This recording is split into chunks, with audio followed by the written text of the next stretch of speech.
Yeah, the world is watching now. Every eye's on you. Every single second counts. Will you make it through? It's an uphill battle, and your knees are bruised. When the clock is ticking down, let your powers burn. Don't be afraid of a little fire. Let it boom, it. You were born and raised a fighter. Let it boom, it. Now the world's watching. Show them what you do. What you were really here for. What you come to prove. And get them singing.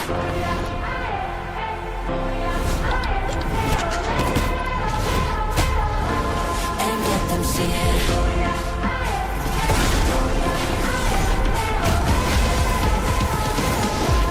And get them singing.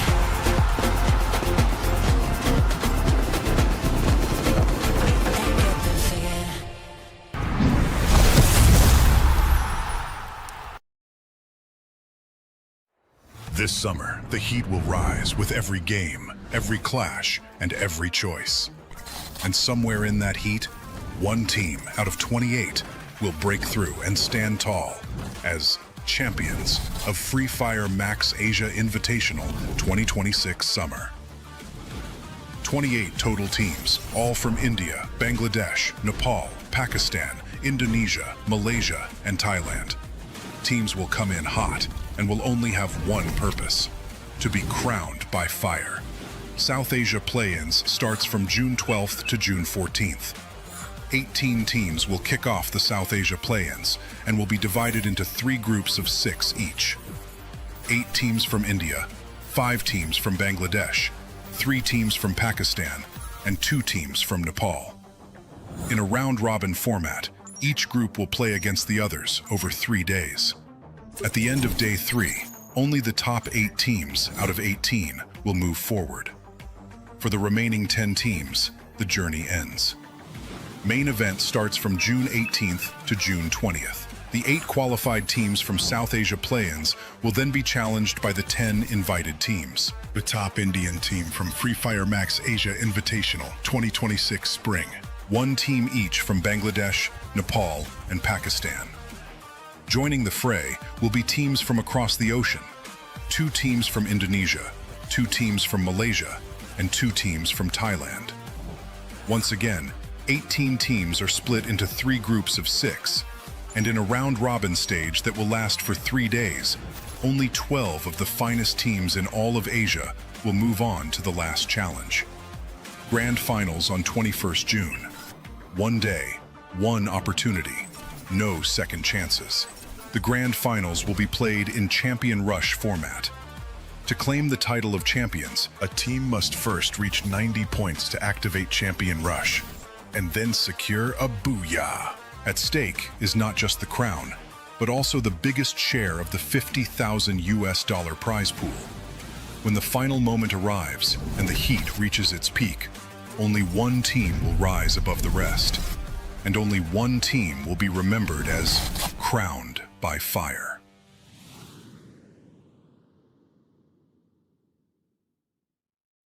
Hello नमस्कार सत श्री अकाल आदाब, कैसे आप लोग। Tier list tier rating लेके आ चुके हैं आपके साथ, और आज हमारे साथ टीयर रेटिंग करने के लिए 4 अमेजिंग एथलीट जुड़े हुए हैं।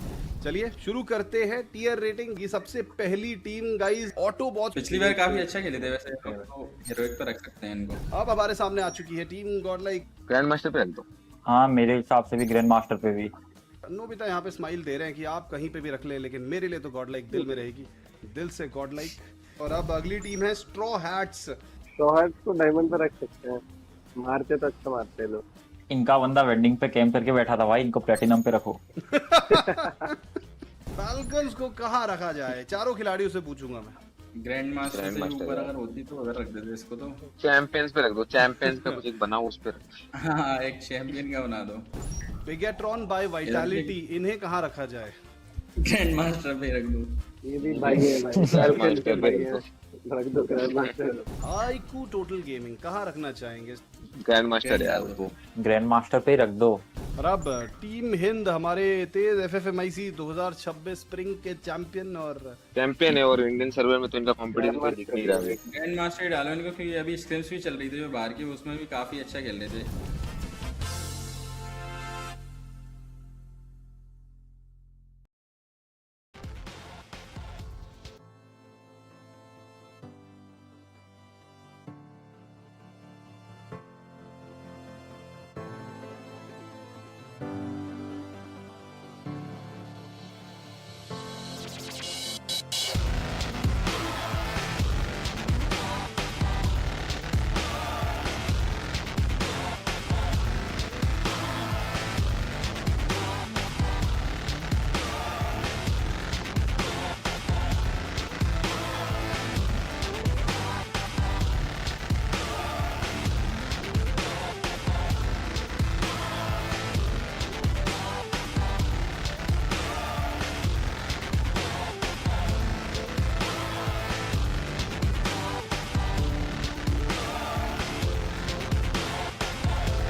Ladies and gentlemen, boys and girls, survivors of all ages, this is the final day of the FFMAI Asia Invitational 2026 Summer Main Event, and the fire is burning hotter than ever. Today is the final day for the teams to pick up qualifying points for the top 12 teams. They stand a chance to be crowned by fire tomorrow in our Champion Rush Grand Final. South Asia versus Southeast Asia, veterans versus superstars. My name's AJ Abdul Mustachio, down here with the one and only Lucifer. We are your casters for the day. I'm super excited. 12 games that every team gets to play. 18 in the lot that we had, but today we will be putting rest to the 6. It's only going to be the 12 who'll make their way into the grand finals and finally take their chance to be crowned by fire. It's going to be an exciting run, especially after what went underway yesterday. Only the South Asian teams got booyahs across the board. That was flaming hot yesterday, and I don't know what to expect today, AJ. No. Why would you bring up that point? Why would you tease the Southeast Asian teams? Why would you demand for them to dominate the day? I don't know if you know what you're asking for, Lucifer, but I think they might just respond appropriately with a couple of points out there. I think, there are many teams out here who are looking to prove something. I think there are some teams who are just looking to breeze through the qualifier because they know for sure they are going to be in the grand finals, right? Today, my attention is not on the teams who are going to dominate. Today, my attention is on the teams who have got that fighting spirit in them, who never say never, who never say die. I think there are a lot of teams who are currently not in the top 12 that we have to pay a little bit of extra attention to, my friend. Yeah, I agree. There are some teams, Makna yesterday especially, they made that little spark and splurge towards those points, giving them and us also maybe there is a possibility. But possibilities were there even when we started the tournament itself. Here's the timeline. South Asia Plains started last weekend, 12, 13, 14. We had 18 lot of South Asian teams, all from different regions, trying their chance, but only some, that is the top 8, made it to the main event, where there were already giants waiting, which has started so far. 2 days have already been completed, and today is the last day, 28th June, where we'll conclude the main event to finally get our best 12 who will be rushing right to the grand finals tomorrow. Absolutely, sir. And if you are from South Asia, you should be demanding for more days here in the FFMAI Asia Invitationals, because each and every single competition, South Asia is getting better and better as they sharpen their skills up against Southeast Asia. South Asia Plains, we saw the dominance, we saw the growth of so many squads that definitely struggled in the previous season, and they've made it into the main event. 8 teams made it here, and we have got 18 because 10 invite in totality, but we will have to shave the numbers down once again because, like you said, today is the final day. Tomorrow is the grand finals, right? Today's the final day of the main event, and only 12 teams will survive and make their way to tomorrow. Now, when we saw regions trying to clash it out, South Asia Plains, as you already mentioned, one region were a surprise in this summer season, that's been Pakistan. Even yesterday, they played really well. That was hot shot. And now trying to make their way into what? It is the grand finals of FFMAI Asia Invitational 2026 summer in the Champion Rush format. And for that, to meet a criteria of Champion Rush, you need to get 90 points. Some of you might be surprised. Some of you might already have an eye on this because you were joining our previous teams. It is minimum that you have to get 90 or more points once you conclude a game, which will activate your Champion Rush condition. And any of the consecutive games from there on, if you get a booyah, you're crowned by fire. Oh, yeah, baby. That's exactly what everybody wants out there, but not many will be able to achieve for themselves. Only one team gets to say that they got crowned by fire here in the 3rd season. And of course, if they do manage to say that, they walk away with 15,000 US dollars. That's exactly what goes to the champion. We've got 50K USD in totality for our prize pool, and every single team that has made it into the main week gets to walk away with a decent sum of money. At the very minimum, you've got 500 US dollars in your pocket already. Anything better than that, you're just earning a big bonus for yourself, Lucifer. A big one indeed. And look at this. If you're in the bottom of the top 18 that we are seeing in the main event and you do not make it to the 12, you are minimum carried around $1,000. But if you make it to the top 12, now your chances from $1,400 increase all the way to $15,000. Five Oh, yeah. digits is something that you can earn. But how do you do it? How do you make sure that you're in the top 12? As simple as it stands, the rule of Free Fire Max is about earning points, making sure your total points beats your competitors in the overall standings. And starting it off is the Booyah. Everybody knows, and we've been seeing just because of that, teams have been pushing 12 plus their eliminations to 30 plus points.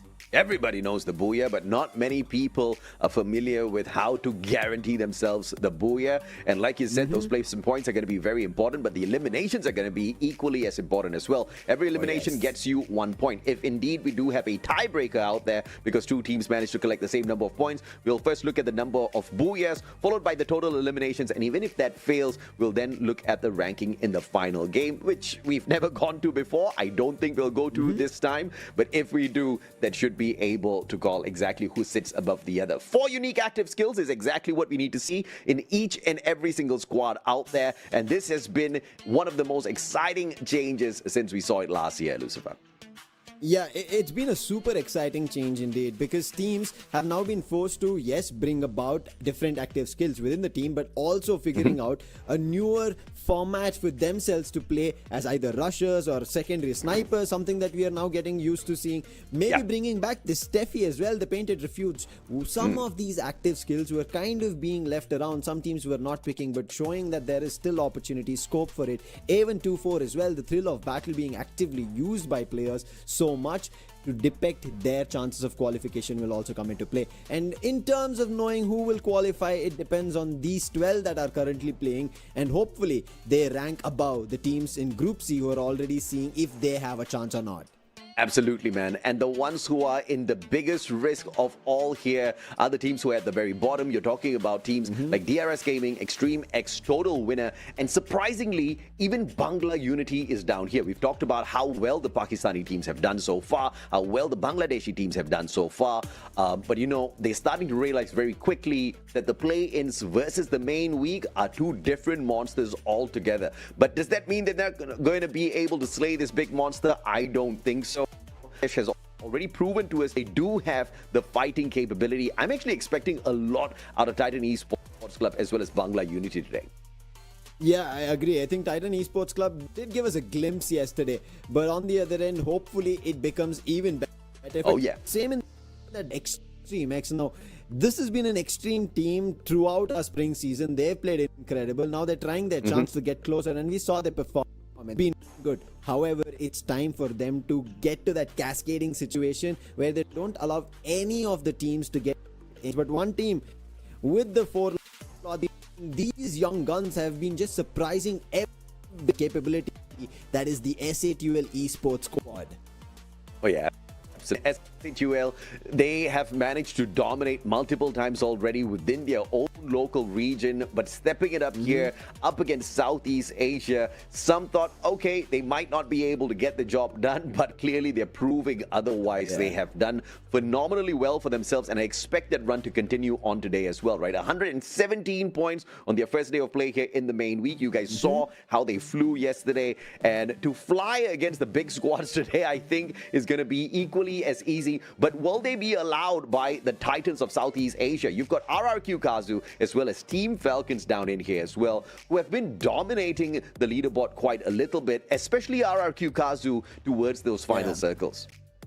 I mean, 141 points on one given day, unbelievable stuff for them to be pulled off. And they were just brushing those victories one after another like it was another day in their usual office. No work. smiles. Nothing much additional. Yeah, nothing. No phased or not even worried. But on the other end, Falcons, however, there's been a dip and a dust that they have been trying to figure out. But one team who has to still figure out their region this season have been looking good is the teams from Pakistan. Demon's Pride, they were invited. They're still looking at the bottom of the charts. Hopefully today they rise up the ranks, find that opportunity, just like how Hotshot took yesterday, that they turn their cards towards the qualification. Let's check out the game schedule as well. We've got Salara, Kalahari, Bermuda to start these games off. So we can expect to see a lot of engagements, and any teams who bring in those double snipers are going to have a bigger chance at walking away with more numbers by the time we get into the second game. But Purgatory, Next Terra, this, I mean, the pacing just doesn't stop, right? Regardless of which map we get into, today, a day of desperation. I'm actually expecting all of these maps to blow up. But of course, that final one will bless some of these teams with a little bit of extra luck. It's going to be their favorite map, obviously, and whoever who does smile might just be able to walk with a couple of extra points. Does it make a difference? We'll have to wait and see exactly what the first 5 games entail, because not every single squad on the leaderboard is in the same situation right now, Lucifer. Yeah, not at all. As you can see, right now, teams having 140 plus points, they look likely to qualify, and they should. I think that's as easy as it stands in ground. But the teams who are more than 80 points, but still in trouble, because yesterday itself we spoke about this. Predicted looks to be around 139, but if you go back to the South Asia Plains, it was 169, but it ramped up to 177. So I think with a little bit of salt, you need to add plus 10 points to this predicted cutoff, because that's how many points teams are taking away. After AG Global made their way into FALCONS playing AURORA after yesterday, them having so many good battles, Titan Esports Club, but the ones risking elimination are the teams who are still less than 80 points, and we spoke about it. Demons Pride, Bangla Unity already at that lower half of the overall standing. Total winner Extreme X as well, but DRS have been the most who have been taken a hit on this. Is they've been barely able to scrape for points, and if it continues today, there is no chance at all, because when we saw yesterday, even with Makna, maybe there is a chance. We said they need to score at least 120 points, but for DRS, they have to score more than that today, and it is going to be even tougher.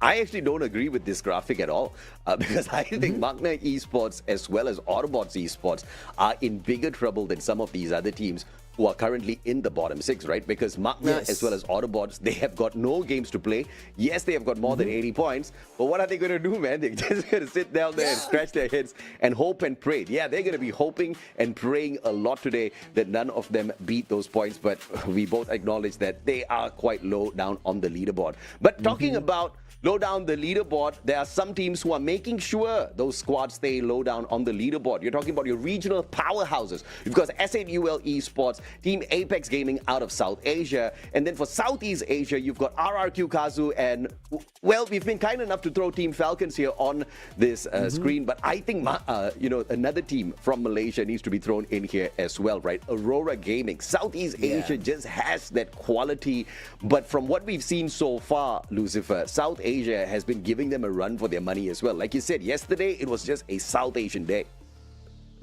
Equal footing, and even you pointed this out on day one, where we wanted to see more, but in toe-to-toe matching space is what South Asian teams were running, and after that yesterday they just went beyond it, and S8UL Esports were one of the flag bearers at #7 right now. You mentioned already 117 points that they have and 2 booyahs, but RRQ KAZU, yes, the Indonesian powerhouses you were mentioning, yes, there are more bigger players out there, and now RRQ, after they've made their entry, they've made everybody to be worried of what's going to be happening. And here it is. There's also something that RRQ KAZU could do, is make and set a new record in FFMAI. Last when we saw Falcons, irrespective that they did not win the season in 25, they still set a record in the main event of having 279 points at the end of 12 games. Deva United Horus fell a little short, but still, that was from Thailand, and then in Indonesia, Deva United Horus took that title away from them, get themselves 260 points, and now RRQ KAZU, in just their 6 games, they've acquired 141 points. If you try to double it, it is already a record about to be set. Oh yeah, absolutely, man. But of course, this is just a super flex, right? The superficial stuff. Who sets a record on the final day of the main event? But what matters is who really gets the job done on our grand finals, because we all know, although Falcons holds many records so far at FFMAI, at the grand finals, they only managed to walk away with the 4th spot. This is their 2nd time back in here. They've got the experience already. They know what the monsters of South Asia bring to the table as well. And it wasn't easy for them to deal with all of the heat the last time around. If not, they would have become champions. Yeah.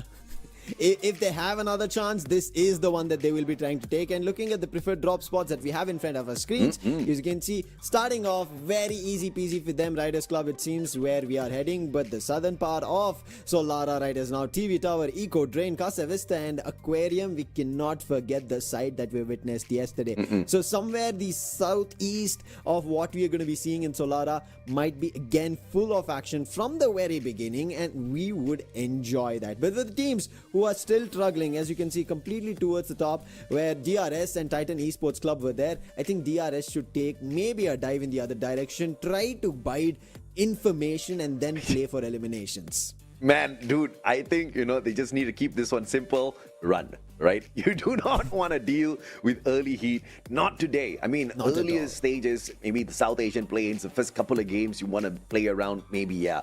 But, when it's your last 6 games, you want to give it all your everything you've got, right? Let's check out the predictions here, Lucifer. I think 3 teams are going to be able to step into that final ring and potentially pull away some solid points. You think you've got your 3. Let's see who they are. Now see, when we come to predictions, right, this is us just dabbling between, is there a chance that we also maybe are right? And with that, I think we both having 3 similar names, but in just different order. I was like, hey, when I was putting it up, I saw just 2 names. I did not think all 3 were same, but in different orders. Falcon, Bangla Unity and SHUL Esports. But honestly, I think this is just both of us putting based on their previous records of what they have managed to achieve on Solara. So yes, it had to be this. Yeah, some say, great minds think alike. Some say idiots think alike. So I don't know, Lucifer, where we fall. But either way, these are the teams we think might be able to do something out there. At the same time, I acknowledge a team like Falcons. They don't really need to do much. They can sneeze and they can still end up in the grand final. So I don't know if or not they're going to be taking a very serious day. But looking at the fact that they are quite far down the bottom 12. I do know they're not just going to sleep the whole day, hence the reason why I threw them in there. But I think, today is a day where predictions can literally be thrown out of the window, because today is the day where even the underdog of the underdogs will find fresh new breath of life out there in these battles. Let's see if or not game number 1 brings us exactly that. We drop on into Solara. Flight path looks absolutely fair, cutting from Aquarium down to Waterfall. And Bangla Unity looks like they're going to be absolutely safe at Bayside. Now, when we saw Aquarium yesterday, AG Global, when they headed there, they were completely troubled. They were one of the first teams to be eliminated. So today, they're going to be a tad bit more cautious. Delta Isle, we did see RRQ that somebody else will join them, but as of now, it doesn't seem to be the case. Titan Esports Club at Bloomtown, close to TV Tower, where SHUL Esports have taken one of their players, at least split away from them, so that's information being gained. Demon's Pride on the other end, at the hub, they have a little dabble that they have to be worried about. A little bit of an early clash that they have to face. That is going to be with DRS. And DRS, we spoke about it. Run. This shouldn't be something that you should take right in the very beginning. Yeah, but for DRS the only team that I think I will just say something else, right? Just take all of the fights, man. Just prove yourself in each and every single one of those battles, because it might just be a tad bit too late for them. They're way too low down the leaderboard. Extreme X is one of those squads as well who looks like, making it to the grand finals might be a thing of an impossible hope. So I'm just hoping for them to just go all out in whatever battles they get. Just give us some surprising, shocking moments where we can just lose our minds and give them a good shout out. Pratik, which is the in-hand. Alu backing away. It's a 2v4. They don't have the numbers here. Still, they stay to take the battle. They can't run away from this fight. Already, Pratik going to be tickled by that ice grenade. Valiant Dash breaks down the defenses. Jazzy right inside the dome.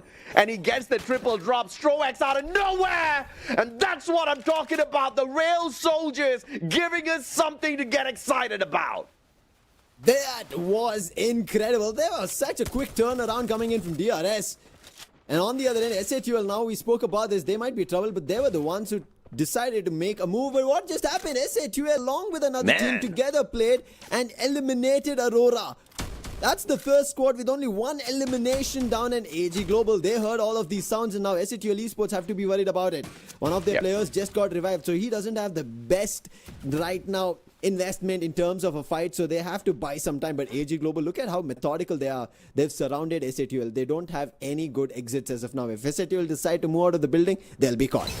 Again, AURORA is just one of those squads who have the mentality that they don't need to do much at all. Jack, though, valiant dash, tries to get Cypher, but Cypher just wiggles his way out, turns around, Mag 7s him down to the ground, but he's going to be trolled on as S8UL back away from that engagement because they can depend on Bunny, who's on a revival spree. So everybody going all out there in those battles as Bunny focuses on picking up more coins, bringing them back in. They're just looking for elimination points by the looks of it. Elimination points as they try to look forward to it. Even Titan Esports Club wants some total winners player. One of them has been knocked, Aflatun, but a nice re-engagement by taking down Rahat. Blade wants to be ahead of it, but Trouble Sami strikes him down, and now Titan Esports Club are facing more difficulty. Rahat, who just got up, he's been again taken down. FGL being used. Nejad quick on the run, tries the damage, and Kutush from far away. He's not on our screens, but still does the damage to try and buy some time for Nejad. He gets the revive back up. Total winner. While they've been clashing, while they've been trying to hold it off, it seems like there could be another third party here as DRS. They've heard the sound, AJ, and they're slowly getting closer. Titans versus total winners. This is going to be a tough one. Bangladesh needs to make sure they've got their positioning right here. DRS on the way in. They want to be the third party. They want to pick up all these points. Sammy down on the ground. Strowex takes him out with the AUG. And it looks like Titan Esports are about to be caught between a rock and a hard place with total winners right in front of them. And DRS slowly swooping on in. DRS, this is what I spoke about. Blade is also down. Oh, that is more trouble. Stroex is unstoppable on the VSK, and Anu is giving them that information. Hunter again gets spotted. This time it's going to be Prateek with the Trogon taking him down. And it was a long fought battle, held for far too long by Total Winner. They almost had control, would have swept out Total Titan Esports Club. But that position, holding it off, taking the battle for far too long, and especially after the confidence that DRS right now have built, they are going to run through. And as you said, it seems like DRS have thought that through. They want to make sure, and we've had this a little bit in our hearts, that we want to see the teams from Nepal make their distance happen in FFMAI, take up those podiums for themselves, and they're trying to continue. But on the other end, Falcons trying to continue after they've been trying to slay down all the major big players. Now against them is RRQ KAZU. A 3v1. Bye-bye, dear 18, says Pina. Racha from the back supporting with the M590. Falcons just dismantling RRQ, who have got zero motivation to do well today. Ma'al, the final player, is going to get spread down. Rans already revived by the squad, so he's still up in the air. He's not even down on the ground taking a fight just yet. RRQ survives just through the revive player. Falcons, on the other hand, 9 eliminations in hand already. And you guys saw exactly what happened to Titan Esports Club earlier on. It looks like the final player just got snuffed out. Unfortunate. Bangla Unity picked that last player off. But right now, AG Global, it seems like SATL Esports, the fight still continues. It is now moving towards the TV tower from Casavista. SATL Esports have now followed that through. Nades being tossed, FGL being used, Cypher making a run once again. He was the one who found the opening. He's moving towards the IGL Prince, but Jack is here close by to provide cover. Baros, he's a little further away, and you look at Dew, he's even further away. Troll trying to find an opening. SATL Esports for the time being, they're holding their own, but Prince is above. He has land in control. Ball maker called. AG Global. They better be ready. SATL now decide to jump in. Prince made a little bit of nifty, did not wait for his teammate, and he's the first one to be knocked. Man, instantly SHUL losing 2 players up against AG Global. A phenomenal flank by View. Just keeps their sniper at bay. Bunny's going to get taken out of the equation as well. And the pressure from that flank just puts SHUL in a very tough spot. They're going in for the hunt as well. I think they spotted that final player. In the meantime, it looks like AGL will just have fun looting up their opponents, which they just smash through. AGL, Dew, he's the one who I think spotted, and that is the reason he was trying to go for a chase on Troll, but then gets surprised by Bangla Unity, who were keeping control of Eco Drain. And AG Global, they'll not be happy with what just happened, taking Dew down, and as you can see, all of them in one vehicle. They make their entry right here. Bangla Unity, they better be ready for this fight. AG Global are ready to right now conquer all the fights, want eliminations on the top of the charts. They have 8 in total. Bangla Unity, they need the points. Whereas AG Global, they'll just try to take it all away. Flash freezes, jump and rush coming through. Dash being used by Raihan. Can he find an opening against Saifa? They find it rather than the Hunter. And Nameless getting taken down. Exchange being provided though. Saifa then goes towards Hunter, puts him down as well. Now Barrow's moving in. Sian taken down, and this is just trouble. One after another for Bangla Unity. Man, I mean, AGL, just a different breed altogether. Bangla Unity finding that out personally in an encounter up against them. Beerus with the stealth bites, able to get away for the time being. My goodness, but he hasn't put enough distance between himself and the AGL player. I'm afraid the one chasing him might just be Dew. Long range Dew should be able to snipe Beerus out of the equation here. He needs to dip away by the foot of this hill, and he does exactly that. No line of sight anymore. Bangla Unity actually stands a chance for a triple revival, just like what you saw Troll do earlier on for SHUL, as he brought back the full squad in. But DRS up against Demon's Pride earlier on. This was one of the cleanest flanks they have pulled off. Prateek, with that Riptide rhythm off of Takuri, just makes use of it perfectly. Precious Madara, and those boys just had nothing on them. DRS still on a phenomenal roll. Yeah, they've acquired 11 eliminations in total. This looks brilliant for them. A game that they started while they did not have much points, but they are continuing in aggression. DRS now have another challenge. Extreme X to Scene, back and forth, gets taken off, and Strox, he's been just brilliant on that VSK. That's the opening they needed. They get the confirmation as well. Moving in, Riptide Rhythm now that blows open, causing trouble. Flash freezes trying to buy some time. Rusty and Sijan put a little bit of a distance. Now they toss more of their flash freezers, melters, but DRS have a brilliant defense cover on this arsenal that they want to control and hold off.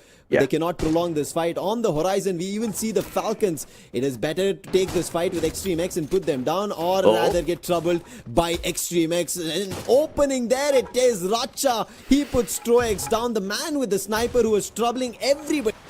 Now out of the game for DRS, so the soldiers have to just run and go and take down Extreme X. Yeah, they're going in for the jump here. Sejan all alone. Takuri sprayed down. The Falcons dropping by. DRS in a lot of trouble. They have to back away from this engagement. Sejan baited them up towards the top floor, but all of those players might just get dropped here. Sejan finds Alu as well. Things turning very sour for the players on the side of DRS. Limit finds Sejan. And the Southeast Asian monster just swooping on in, punishing two South Asian teams at the same time with the ambush.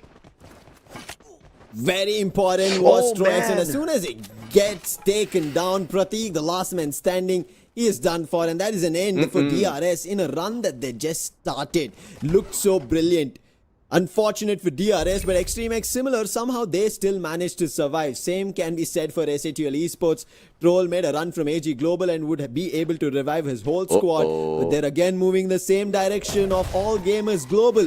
Dew, he's been caught out. I think they destroyed their vehicle, and now Dew is out in the open. SATL want to pin and put him down. Shots being taken, but Dew is still surviving. SATL Esports, they're back converted quickly, and finally Troll connects. He was waiting for this. And that is the elimination they find. Now the fight still does not stop. They still have teams to be worried about in and around. Revenge is sweet, isn't it? Beautiful shot off of Troll earlier. Forced to play super revival by the AGAL squad earlier on. And now they personally, or he has personally taken down the biggest and most annoying threat of AGAL. Their sniper, who's been aggressively leading them around the battlefield. Dear 18 will not be able to join the rest of his brothers as he gets sprayed down. Fina just catching hold of that opportunity. 15 eliminations already for Falcons. RRQ slowly picking up numbers for themselves as well, but clearly on a very slow run here. Not super motivated to find those big recoveries. What a great recovery, and a record to be set is what I think Falcons are inching on. And you were right to call me out over there to not speak about what happened yesterday. These Southeast Asian monsters have been awakened right now and are looking unstoppable. 16 eliminations in total, now getting ready for another.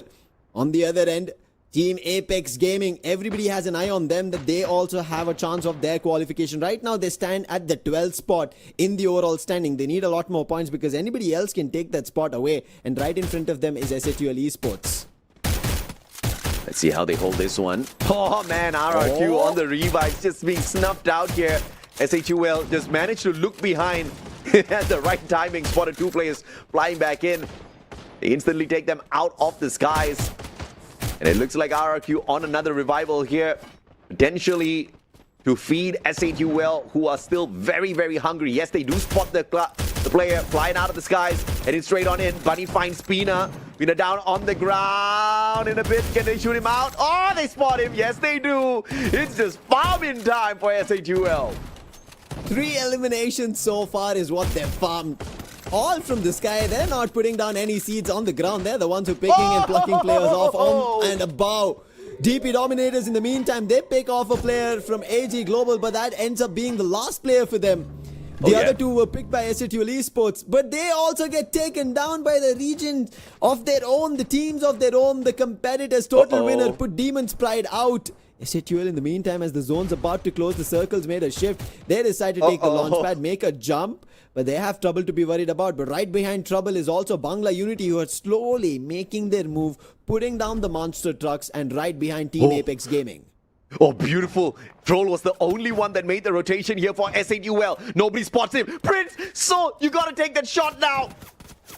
Prince joins him up on the roof as well. The stealth fights kept him safe for the time being. Falcons, on the other hand, finding a player from the side of RRQ. And how in the world did Rams find that 180 up against 3 players? But that doesn't matter. That knock was all it was. Instant recovery from Falcons as they take Rams out of the equation. Abe brings him right back in. Extreme X attacking RRQ from the back. Abe will not be able to pull in any more revivals. Yes, he does manage to find the first knock, but Troll takes him out of the equation. Extreme X will steal the elimination away from Falcons. Falcons, they have control of the circle. Extreme X, while they've taken the RRQ player out, it is still going to be trouble for them. The zone's closing in. Blue walls being called, making sure that they have defenses. On top of that, multiple monster trucks also being put down. Raksha gets hit by one of them. Melters being used. Keroro right in front, doesn't want to allow. And there's the opening. Doubles down on the nade. Rusty into Scene gets taken down. Now they're going to make a rush. Revive's been given, but they'll not be ready. Patched up and fight. All going on. Raksha puts Rusty down again. To Scene, he's trying his best, but his teammate Sejan also in trouble. The zone's closing in, chipping on their health. Sejan gets taken down with the M590. And Falcons have Extreme X surrounded and nowhere to run. As to Scene, another nade is what he receives by Kiroro, and this Grenadier is unstoppable. Man, that's just a GG. Unfortunate for them indeed. And it looks like Apex is out as well. Team Apex Gaming, fairly early exit if you ask me. We're not even with them on a heavy run with the points here, so we'll need to see more out of Apex later. Only SATUL was very noisy one this time around with those eliminations. Total winners backing away, and DA18, RRQ somehow just hanging on for their dear lives here through this guy. And I think the circle has left him high and dry already. I have no clue how he did, but we did see Abe around the edges of the studio. One more of his teammates. Somehow they've been in various different directions. Falcons, they are making a run towards SATUL Esports, but Flicker is right behind them. The zone started to shift in the other direction, which gives more space to the Falcons. And Pina finds an opening, but it's a quick exchange by Bunny. But can they continue this aggression? Trolls brought back to life. The snipers back again active. Not allowing Falcons to get closer, but the shots still being taken. Peppering coming in from the side of Falcons, not allowing SATUL Esports any access, but SATUL also understanding that the zone's shifting. They make use of this big compound walls as their defenses.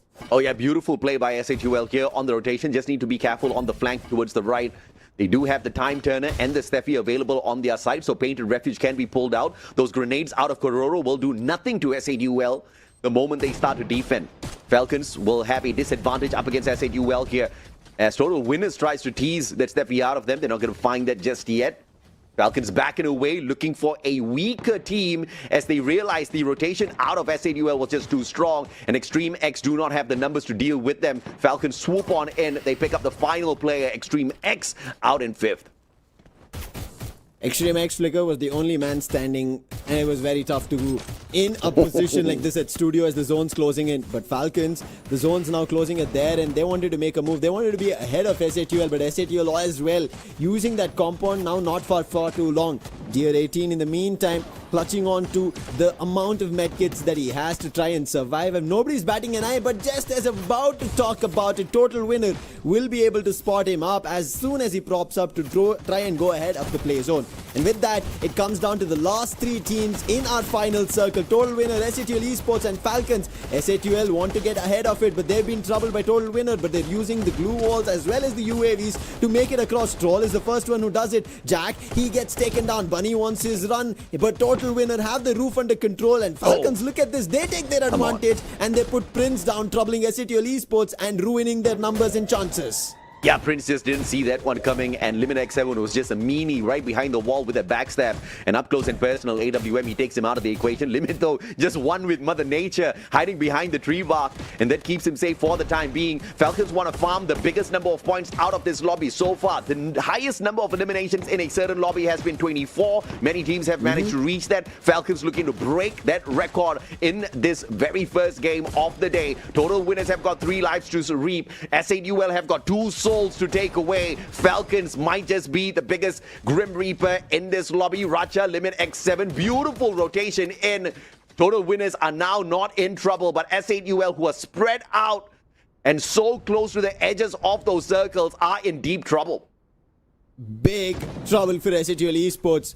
Players are not together. On the other hand, Falcons, we've always commended their rotation, the use of their glue walls, of how well they make it across without even chipping down or losing a player. And this time as well, there were 3 men once they were exiting the studio, and they're still 3 men strong.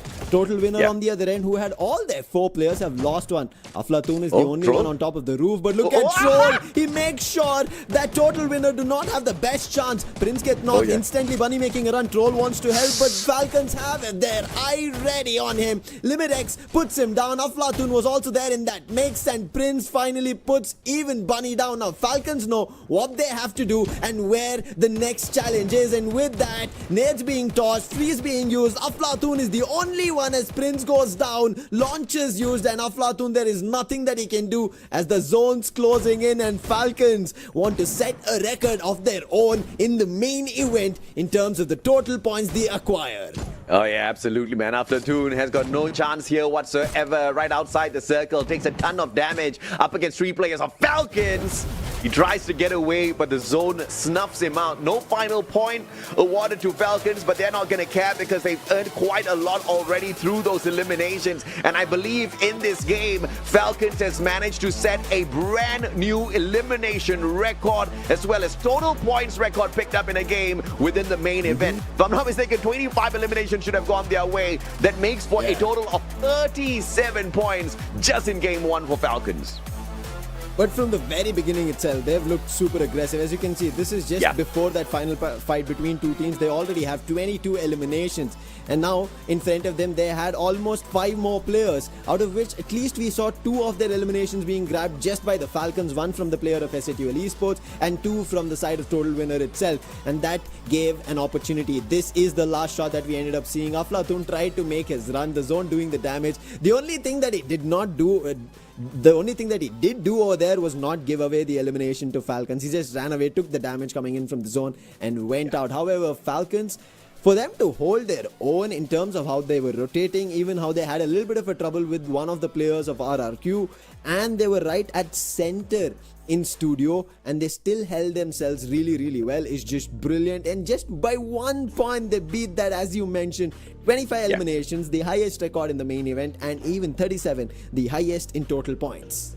Fun fact, they beat the record here in the main event, but they still haven't beaten the record set by SATL Esports. We saw what they did in Solara on their final day of play at the South Asia Play-ins, a total of 29 eliminations. No booyah, 9 points, but that was 38 points, right? So yeah, that's definitely the number to beat. Team Falcons not too far away from that. SATL, although we did see quite a lot of participation from them in multiple engagements down to that final circle, they just could not farm such an aggressive lobby because I tell you, everybody was hot. But the saddest part for me in this first game was DRS Gaming meeting that early exit. They were very unfortunate. They went in for the chase onto Stream X, and Team Falcons appeared out of nowhere, ending their run, which could have actually been the start to a miraculous day here for the Nepali squad. But Kororo with the MVP, 9 eliminations, 4,118 on the damage. Holy Lord. I think I actually saw a damage highlight by Limit X7, and he was already on 4K. If Kororo also got 4K, this team was extremely active, tagging everybody up there on the battlefield. Yeah, I mean, this man was so crucial, and he was one of the reasons even Extreme X, who almost looked like they were having their own run, they were able to find eliminations. He put that run to an end. The amount of nades he was tossing, putting players down, not giving them a chance. Flicker tried survival, did not work out. 4,000 damage coming in from his end, and this is also something new that we are seeing. Players who are having the A124 on top of being the grenadier for the team, they also bring the Moko in play. This just tells us that how teams are even in their passive. We spoke about one unique active skill within the team in your players itself. They do a change in the passives as well to make the best of it all. Absolutely, man. Chrono A124 Mars Oscar clearly shows me that the team of Falcons were planning to go out for a very ambush sort of a setup, right? Especially with Limit X7 on the Mars, them flanking, constantly finding a great position for their sniper to play that advantage. Even in that final circle where you saw the S8UL player lose his life to a backstabbing Limit X7, that's exactly what makes this Mars so dangerous. And if you look on the front lines, you've got the time turner used in a very aggressive manner, and it's proven through the numbers out of Racha here as well, right? 10 assists he got for himself, 5 eliminations, 6 knockouts, and obviously the whole squad of Falcons just lighting up the battlefield today on this first match in itself. Again, a record for sure here in the main event through those eliminations, and I don't think you can expect this from all 6 games out of Falcons, because they're not the kind of team to overextend when they don't need to. You're probably going to get a game like this one more time potentially from Falcons just to see if they can outdo RRQ overall, but I hope I don't see too much of this. This is one thing about the teams from Southeast Asia. They don't try to overexhaust themselves. They'll try to do what is necessary and then put an end to that run and then figure out in the grand finals, because that is where the crown is actually waiting for everybody. Whereas some of the teams like Bangla Unity and all of the other Bangladeshi teams, even the teams from Pakistan, even Demon's Pride, who expected to do a lot, they get rather tad bit exhausted because they try to over-exaggerate everything that they have. But let's talk about how Falcons in general moved around. They were going around in all the directions, and that is one of the reasons they were able to pick multiple fights in their favor. However, SATL Esports, they had an initial unfortunate clash around the TV tower and Casa Vista, but then they started moving towards studio where the circle was. That was with AG Global. Somehow they fended themselves off from that and tried to make their move, which worked out in their favor. They were ahead of the circle, if not for Total Winner grabbing this final compound right next to that rail. I think SATL Esports would have had an opportunity. Total Winner just took that compound in full control. But even in that position, while they might have denied SATL Esports, you could see how Falcons are still able to just rotate the way they put down the glue walls and deny any opponents to take shots at them. Yeah, I think the way Falcons were moving was just looking way too confident, right? I think if I was the other squads, if I was their coach, if I was their analyst, I would be very worried, because it looked like no moment in this game Falcons felt like they were under pressure. Falcons felt like they were in danger of losing the advantage towards getting that booyah. They were positioning themselves very confidently. Each and every single battle went their way. But I think as much as I respected the rotations of Falcons, I think S8UL gets the same exact amount of respect, right? They may not show it through the eliminations just yet, but I think all of those rotations were phenomenal from them. And speaking of rotations, it's actually going to be in a little bit more focus this time around, because this is the map where you're really going to see those marksmen as well as all of those snipers come out to play. Preferred drop spot shows us many potential early scuffles, man. There are a lot, and it is very widespread. And yesterday as well, when we ended up seeing Kalahari game in terms of a play, it had a lot of fights and people were just getting shot in various different directions. It was very tough to dodge bullets coming through, and it is going to abide by that same rule, because again, we already saw in Falcons' end, they had a secondary sniper in play as well, which gives opportunity for teams in maps, especially such as Kalahari, to take those fights in even more confident manner. But one team I think here is going to perform exceptionally well, just like we witnessed them on day one, is going to be RRQ KAZU. We saw how clearly they held control of Kalahari. They didn't allow any teams in any close compounds of Refinery to get close. They were able to stall everybody, push everybody off, eliminate squads in case they decided that they want to hit Refinery. Never happened. So this could be their stronghold. Yeah, absolutely. I think RRQ KAZU's going to be having a little bit of fun here. They used to be known as the dominators. In fact, the whole of Indonesia used to be known as the dominators of Kalahari until Thailand stepped in and Thailand took over, right? When Thailand was taking over, the new kings of Kalahari accidentally became Falcons. So I haven't really seen RRQ take it back from Falcons in a game where they were very actively looking for eliminations. Again, I think RRQ might not be extremely motivated to pick up big points, but Falcons will be looking to climb up the leaderboard a tad bit more. We can expect to see them in play quite a little bit. And of course, RRQ, I do expect them to recover from their previous game, but not by a lot. Let's see what our predictions have here for us, Lucifer. Because speaking of RRQ, they're not going to get a lot, but I think they're going to walk away with a booyah. Yeah, in that terms, as we've said, in terms of our previous predictions as well, we have two names this time, and finally we've decided at least one does not match each other's predictions. I've gone in for total winner. Basis what Hot Shots ended up doing in the later games yesterday, I think maybe they'll find their way. We saw them in the final circle in just the previous game. But on the other hand, you've gone in for the Malaysian powerhouse of AURORA. We saw them in their start yesterday. They were looking incredible, and I feel like Solara was just one-off game. They just lost their footing. They were unable to put themselves back together, and they lost it. But now, just like how you were talking about Falcons, they want another game. They will put points on the board. AURORA will try to do the same because they also need to climb. They cannot let anybody else get a chance for themselves. Yeah, maturity always used to be a problem for many of the players in the AURORA squad, right? And I'm not talking about maturity like being immature in conversations or whatsoever, but maturity in terms of decision making. Most of the time when you see AURORA picking up big points, they get a little bit overconfident, and then you start to see them slacking out there on the battlefield. I'm going to leave that first game to a little bit of that slack off from them. But recovery is going to, for sure, come out of this Malaysian squad, who are getting dangerously close towards the bottom of these 12 teams. I'm very sure they want to climb up a tad bit more, and they might just try to do that through those eliminations. As we fly on into this Kalahari map, it looks like the flight path has got some pretty interesting decisions for us today on those hot drops.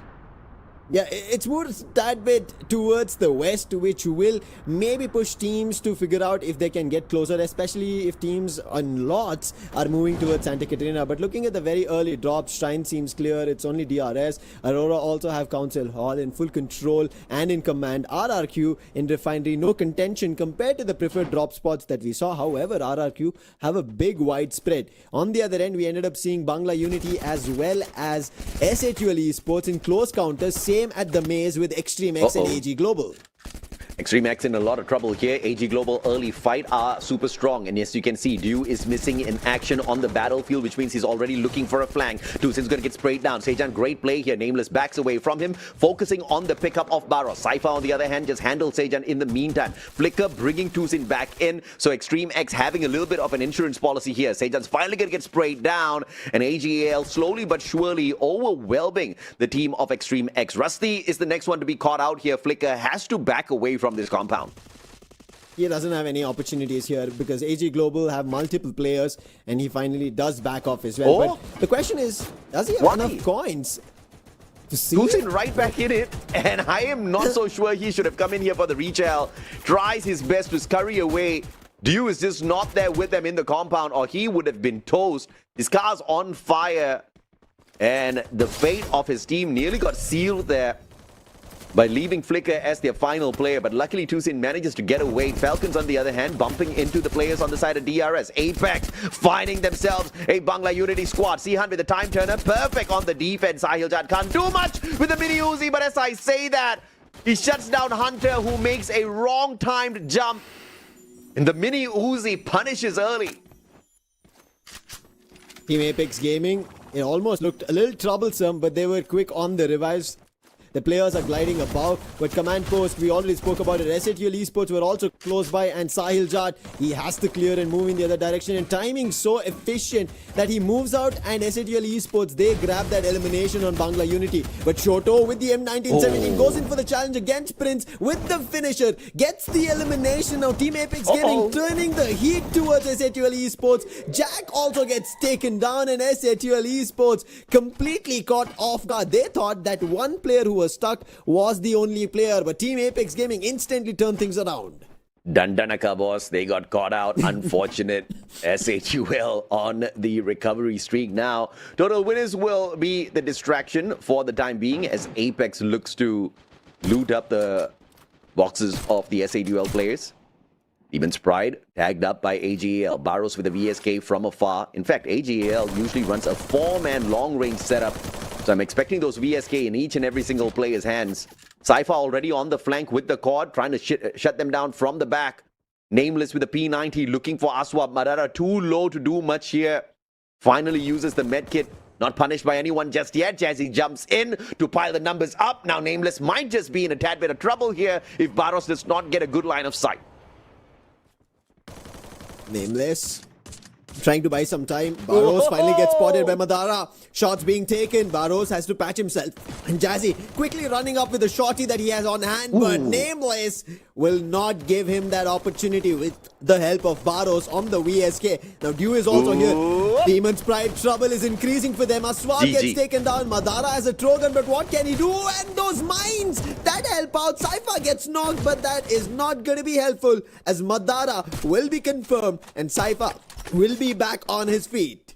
Yeah, well-timed A124 there from the side of AGAL.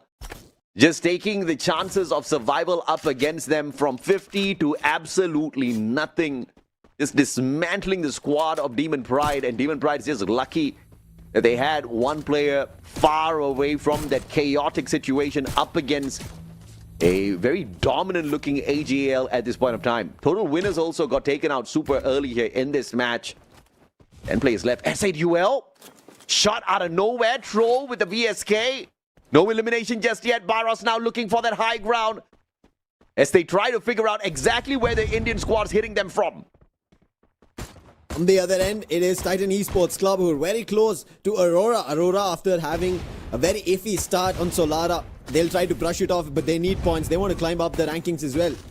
Blade is up close. He's hearing the noise. Puts the glue wall to buy some time. Chrono being used as Azrael gets closer. Nejad helping out with Blade. Puts him down. But now Zuez, he makes it closer. Nejad is down. Jun now also having an angle. He has to exit. But Zuez tries to back inside the Arsenal. Rahat trying to trail that, and Jun as Zuez hold it off really well. Blade finally with low HP will be able to take the players down one after another, but the Riptide Rhythm and the Axel helping out from afar. And AURORA, wait, what? Kutush does the same thing even further behind the Axel and completely dismantles AURORA once again. Axel thought he had the flank, but Kutush showed him, I can flank further, my friend, and you should always watch your back if you're the biggest bird in the sky. Because you never know, man. You never absolutely know exactly when a bigger apex predator about to show up. And in that moment, Kutush was that apex predator for the side of Titan Esports Club. Phenomenal stuff. Bangla Unity under a lot of pressure now. Here comes Tag, and it looks like Team Apex Gaming won all these points off of Bangla Unity. Shoto already with the pressure. He's picking up point after point. Raihan's going to be the next one. Sihan gets dropped with a tag team between Sailjat and Wolwin, and they dismantle Bangla Unity in that engagement. Sihan was trying to run pockets around these poses one after another, just running round and round. But Tag will be able to put them down. However, it's not a full squad wipe, but Katie got gets spotted. That's Falcons, and Falcons, once they have their prey in their scopes, they do not stop. And you can see already Falcons closing the distance here at Stone Ridge. Sahil Jat with the VSK is ready, but he's seeing a lot more players. Kerora is already closed the distance. Damage only being done by Sahil Jat. And then Kerora, he answers back with just an instant knock. But Blade from Titan Esports Club takes away the elimination from Falcons. And now Tag, they're forced to back off, run, but they're not safe. In the other direction, there's already Titan Esports Club. And Kutush puts Shoto down. Now Wolvin gets him back quickly. And they're running in the other direction. But Blade, he knows they're already in trouble. They're damaged. They're not great here. They're just right now held by bandages. And there it is, the Oscars variant dash to break the defenses of Tag, and Shoto is the last one standing. Glue walls in multiple, but for how long? Melt is being used. Nejad is ready. Rahat on the outer end. With the zones closing in, Titan Esports Club decide rather to back off and leave Falcons to take this last elimination for themselves. It's all about the representation, baby, and this time Titan Esports Club absolutely smashing up until AG Falcons showing up with a little bit of extra strength, and AG Global knocks their heads from the back. Cypher with the advantage taken towards his side, and Southeast Asia suddenly the main ones in this battle. Limit X7 will be putting a lot of pressure from the back, and Dew though takes Racha out of the equation. 3 players left here on the side of AGAL. Might be 2 if Dew gets taken out as well. He's down for the count. Nameless and Cypher, the last 2. Falcons, they want their opportunity here. Take the players down. Keroro is close by, but Nameless is quick. Picks Dew back up, but he gets taken down once more. The use of the launcher. Keroro as the grenade has been just brilliant. Cypher in trouble. He gets taken down by Limit X7, and then Racha puts him down, and all gamers global, they're done for here. And Falcons looking forward to a lot more points. 11 in total again acquired, and this is just the beginning. 10 minutes are not yet done on the clock, and they already have 11 eliminations. I mean, that was just beauty out of Racha, like a tightrope walker on those glue walls, just running around. What can you do when your defense literally has your opponent standing on it, right? It's not going to protect you at all. In fact, it gives him that great elevation to just snuff you out without doing much. And of course, they had the advantage with numbers. Extreme X do not have those extreme numbers through eliminations.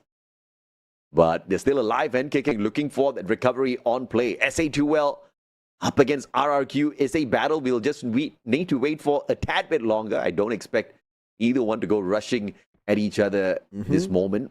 Falcons taking their own sweet time outside the circle as they rotate in. Something they've been doing, AJ. I think it's working for them. They always make a move right behind enemy lines, and they are all surprised, caught off guard in multiple different fights. And Titan Esports Club trying to pull off one such similar thing against Extreme X, an elimination confirmed. It seems like Titan Esports Club are also on that same thought of rising up the ranks already in terms of having 12 eliminations. A quick replay towards what happened between Total Winner as well as Team Apex Gaming. Sahil Jat, Shoto, they get taken down, and more players start swarming in. This is where Titan Esports Club also put a dent for Total Winner. Nejad and Rahat, they've been looking brilliant, and once again, Total Winner unfortunate on their run. They want to move forward, but they get completely taken down and out of Kalahari. Yeah, the acquired Red Hawks are looking more dangerous than we have ever seen them. Swabbed, almost taken out there as he tried to quickly reposition. SHUL might have a good line of sight against Aswab as tries to get away from the Southeast Asian team. Utush brings Blade back in, so it looks like Titan Esports will have 4 men in the final circle unless, of course, someone shoots their buddy out of the skies here. Falcons. Don't look up, guys. As of now, they aren't, but Titan Esports Club, Blade, it seems like he did take a hit, and there it is. It didn't come from the Falcons. It's going to be from Extreme X, and Titans, they were the ones who did actually take a hit on Extreme X, get the elimination. And now being outside the zone is going to affect them. They would want to get inside. Rahat instantly brings back Blade once more, but they don't have a compound to help Blade out in case and instance of he is inside a position which could be safe. And there it is. This time it's going to be the Falcons themselves. They spot a bird completely unfamiliar. They're like, who's flapping the wings? It's not us. It should be somebody else, and we have to pluck their feathers out. I think the teams who are only playing one team booster here need to rethink their strategy, because when they have the player with the team booster taken out, surviving outside these circles, looking for those revives just becomes a little bit tougher. Yeah. And as you can see, Falcons doing exactly what I'm talking about. They've got the 6 team boosters who's activated here. Even if they get one of their players taken out of the equation, can still have the other 3 to depend on. But let's see if or not the teams from Bangladesh will catch up with that, because I do know they love those enhanced hammers and they don't want to give up their attack markets as well, Lucifer. Not at all, but I agree with you on these team boosters, and that is one of the reasons how Falcons have been able to hold themselves off at the edges of the zone, tanking damage, still not completely losing their opportunity. And that is also one of the reasons that teams become confident now that they know what they want to do in terms of their passive, in terms of their pockets, in terms of their builds, which will eventually work for them. And right now making something, at least in terms of a distant fight, is Extreme X. Was only a knock that we ended up seeing, but what is happening to Tag? Team Apex Gaming, in a consecutive manner, ended up losing 2 of their players. I think this is outside the zone. But inside, it is RRQ KAZU once more trying to hold off without allowing a team to get closer. It's Demon's Pride who are the closest. They did not allow them. Melters being used, glue walls not being allowed to prop up, and Demon's Pride have to take a different course of action for this battle. RRQ quickly repositioning, understanding the Demon's Pride do not have a big advantage. Yeah! And Flicker out of nowhere, interfering. Ma'al knocked down to the ground. Can they take him out? The answer is no, as RRQ sets up a double glue wall perimeter around Ma'al, picking him right back up. Troll finds Sahil Jad, just shots all around the battlefield as the circle starts to close in. Everybody jumping into action. Even Shoto on the other end did pick up SATL players, Esports. Oh, Extreme X, they seem like they want to trouble. But when I spoke about SATL Esports, they finally challenged. Shoto was the last man standing. But look at RRQ. They take advantage of Extreme X's knock found, and Demon's Pride are losing players. Nades being tossed. Now Flicker trying to trouble RRQ, who decided to take this challenge, convert. Demon's Pride, the last survivor, made a jump. He's out of here. But Rans, he gets taken down. That's going to be Bunny from afar from SATL Esports. This is RRQ being just challenged in various different directions. But because of the distance, RRQ will still be able to hold themselves off. Mal, now with his AWM, has spotted the player, but the shot's not connecting. He is inching that some of the players, maybe at the ridge's edge, make a move and then crack open that headshot. 2 sets down already. Extreme X being dismantled here by Falcons. Just one by one, they bump on into them. Lightning Zone called out as well. Question is, who brings this out for the play? Liminex taken out. Falcons losing 1 to the zone. Sejan all alone, barricading himself in with the glue walls. Didn't expect to find Pina on the right-hand side as he broke on out. Racha pressuring him with the cord. And Falcons again with another massive game as expected. SATL as well, looking forward to their own massive game. They continually trouble, just like how we saw Extreme X. Now SATL Esports, Ma'al gets taken down. Bonnie, brilliant stuff. Abhay wanted to make a run and he finds Jack, who is trying to patch himself up. Instantly glue walls that entrance of the container, and SATL Esports are in trouble. But Deer 18, he gets knocked. Prince, he wanted to continue that aggression but fails. And on the other end, Abhay, he's the last one standing, will confirm these eliminations. But unfortunately, SATL Esports' last survivor, if he was close by, there would have been a chance that he could have recovered them. But the zone's closing in. Abhay doesn't have a lot to go on here. He has to make a move ahead, but he doesn't have enough space. Falcons have gotten closer. SATL Esports Stroll now seen running across, and Falcons have now 2 players of 2 different teams right in front, and Peanut takes the first. That's going to be with a flash freeze, and that is SATL Esports out for the count now. Abhay, he has a challenge in a 1v1. It's going to be a flicker, but Falcons say that's not going to happen. Nobody's going to take away eliminations when we are the ones standing above all in the Hills Ridge. And now Abhay, his position compromised. RRQ, I don't think there's an opportunity, and they also get taken down. That's Falcons.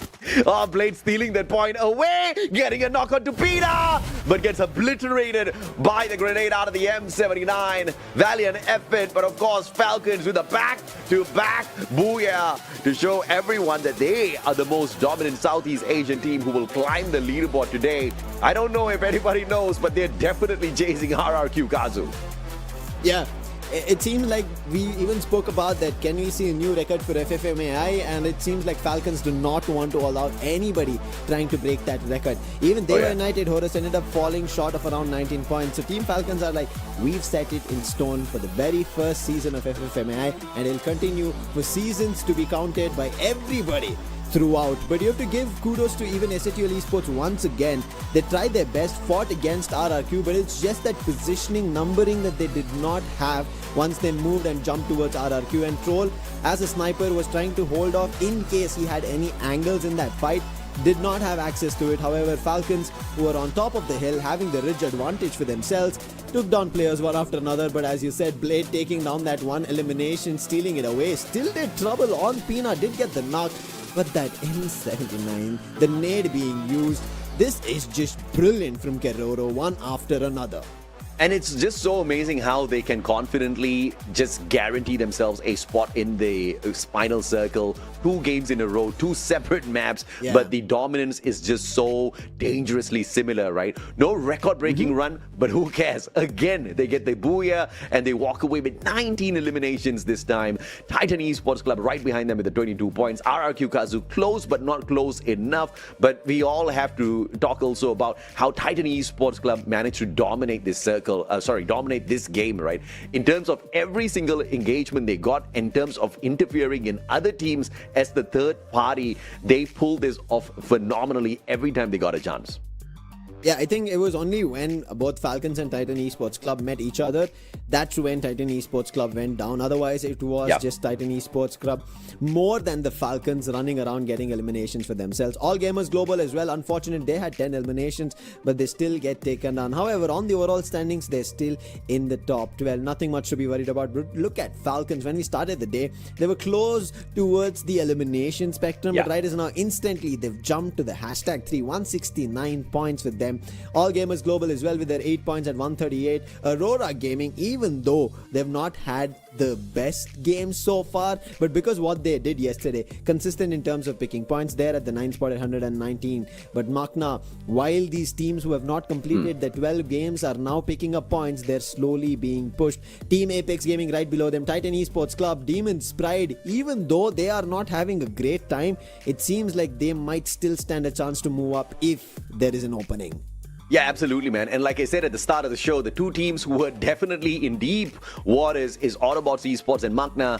And that has been proven through this match as Autobots gets kicked out of the top 12. They're definitely not going to make it into the grand finals as they've already completed their 12 matches. Magna's soon to join them. Who will take their place? We'll find out in a little bit. Game MVP, though, this time around, Raja for the side of Falcons. But again, man, whenever Falcons out there performing, it's always a team game. I didn't really see Raja stand out very special, from the rest of his team members. But what he does very well out there is play the defense. He's actually the support player of the squad. And as you can see, he doesn't actually depend on any healing whatsoever, but mainly focuses on the pickup. The rest of the team members just have to figure it out with their own medkits inside that time turner, which brings me to the point that Chrono has been executed perfectly with the timing for Raja time and time again for the side of Falcons. Yeah, and as you spoke about the pickup, it's very crucial that he has the Joseph, meaning nobody's going to disrupt in his traverse, in his journey of him running around, making sure they bring their players one after another back up. But on top of it, we already saw the same skills being used by everybody from the side of Falcons, A124, Oscar and Morse, one after another with the Arvon and Beaston coming through. And you mentioned about the team boosters, teams having only one team booster and not playing with maybe more will affect them in terms of survivability, and that is already doing it. And Falcons, just because of that, right, we always talk about it, some entity that is unknown, some entity that you cannot control. If you let it go, it'll still trouble your mind, and I think that's what Falcons have under in control. They do not want to be worried or hit upon some elements that they cannot control. Rather, they'll put up a defense prop as team booster and from there on keep firing, which is good for them, which they're known for. Yeah, this is what I mean by a team effort, man. Look at everybody throwing in, a lot of numbers out there. The weakest player, quote unquote, is Kororo with 8 assists, 3 eliminations, 5 knockouts, and 2,509 on the damage. How's that for some numbers? Everybody performing really well here. Limit X7, I would say, underperformed in this game. Yes, he got 6 eliminations. Yes, he got 6 knockouts. But usually, he has got more than 4,000 damage at the very least. I don't think he was allowed to play a very aggressive game this time around. Falcons were definitely a little bit slower, which is obviously saying a lot since they still managed to walk away with a lot of eliminations plus the booyah. Yeah, you can see, I think both Falcons and Titan Esports Club, Falcons went north, whereas Titan Esports Club at the command post where they take up fights one after another. Both of them meet at Stone Ridge. Here is where things went off for Titan Esports Club. Until then, from command post till Stone Ridge, they were fighting everybody, picking them all off, and after that they never got a position. As you can see, Blade just constantly get picked one after another. It was just revives happening, whereas Falcons, once they made their way towards Stone Ridge, had control of that southern edge of Kalahari. From there on, nobody had any other say. Maybe RRQ would have had a chance. RRQ, when they were trying to fight with Demon's Pride, we saw that, right? If not for Extreme X, who caused trouble, who were not allowing RRQ to completely open up on that fight, get those eliminations, and once RRQ tried, they got then hit by Extreme X plus SATL Esports. Then SATL Esports completely charged, and RRQ were just almost under the water, and they had nothing left for themselves. Same happened for SATL Esports. In terms of that strategy, just missing with the finesse, Falcons took this away because they were ready, prepped, and good for it. Oh yeah, absolutely. I think, all of the teams trying to make it into the final circle, they're definitely going to have a rough time out here today because we've got, the Southeast Asian monsters, Falcons and RRQ in. But, I'm actually very surprised that one monster that I did expect to really go all out today is barely doing anything. That's AURORA from Malaysia, right? They haven't had a great 2 games back to back, but this time they're going to be dropping by at Cape Town. And if you look at the preferred drop spots out here from all of these squads, finally, I think we're going to have a little bit more peace and quiet at the very start. Even at Rimnam Village, there is a very big possibility that the hot drop between Total Winners and RRQ doesn't really break out in an all-out engagement. But for sure, if this does happen, RRQ will start off with 4 strong points. Yeah, I mean, it might also be something for us to throw us off, but also looking at Peak being only for SHUL and not much of a challenge. Sentosa having 2 teams could be something that we might see and might not as well, but it is going to be interesting. DRS, after what they did in our very first game of Solara, where they picked up points, could have continued that aggression, but unfortunately they get taken out when the fight with Falcons and Extreme X broke out. In this Kalahari game, we barely got to see them. That already puts their chances of qualifying into a dicey situation. So it now ends up becoming a long shot for them. However, the same situation is happening for Extreme X. They've barely managed to get points. They've troubled everybody, yes, but they've not acquired points. They've not looked at the top 8 in the game standings itself. For them to climb to the top 12, it's even more dicey. Same is happening for Total Winners. Somewhere these 3 squads are running in tandem. They're getting closer in terms of, hey, they're hitting the shots. Hey, they're getting some eliminations, but they're never making it to the top on the standings just because they're unable to be consistent. Yeah, absolutely, man. DRS Gaming, you're very kind with your words. They actually had a long shot, to go at the very start of the day. It was a great start, but, nothing much came out of that. They need 106 points to clear the cutoff point from the remaining 4 games. So obviously, it's going to be very difficult. But let's check out what our predictions are for this next game as I continue on that point. Falcons, SHUL, Bangla Unity on my side. You've got RRQ, Bangla Unity, as well as Extreme X on your side. And the one commonality here is the fact that we both have Bangla Unity. I think I'm still waiting for the team to really wake up in this run because they desperately need some strong points for themselves. Within the next 4 games, they have to secure more than 65 points, which actually puts the average quite high for them. They can't afford any more early eliminations, Lucifer. They cannot at all, at any cost, not Bangla Unity. And that is the reason I have Extreme X here in my prediction at #3 as a last try, a last chance for them if they are able to make it. They're sitting at around 61 points. And as you said, 100 points, if they're able to get, they are 160. Yes, the cutoff might be at 139, but we already with a pinch of salt said teams should add plus 10 points to that. It is not Yes. easy. The predictions, No. the cutoff points, they are rising in terms of the heat. They are pushing teams beyond limits to cross in that manner. However, RRQ, SATL Esports, with my predictions, they've already done it on Bermuda, and that is the reason I think it is once again gonna happen. But Bermuda is where every team knows this entire grid. They know the terrain, but do they know their opponents enough to be crowned by fire? If you look at this Bermuda map, you obviously want to look at some teams who have performed well. And the team that has performed the best so far is the team that you're banking on, Extreme X. 2 booyahs in their run, 36 eliminations on this Bermuda map, leading every other squad in terms of performance here, followed by Bangla Unity. These 2 teams from Bangladesh. But of course, today has been a really rough day for them. And this is when nerves really start tickling you, right? This is when you really get pressured, and we see how you perform under pressure. It's not looking good, but thankfully we have got 4 more opportunities, including this game, Lucifer. Yeah, but as you said, it's not looking great, especially with teams such as Falcons who are already taking away the points. And now SATL as well, taking it away from Demon's Pride. Swab is down, Jazzy also goes down. Mini Uzi not working for Madara as well. Bunny and Jack both together with the help of Prince, who makes his entry a tad bit late, still doesn't affect. It's still 3 eliminations here at Bhima Sakti Strip. And at all times, whenever SATL has stepped here, they've been troubled. But this is the first time I see a clear, clean, clinical elimination coming in from SATL Esports. Absolutely, and 3 eliminations for them, looking for that final player.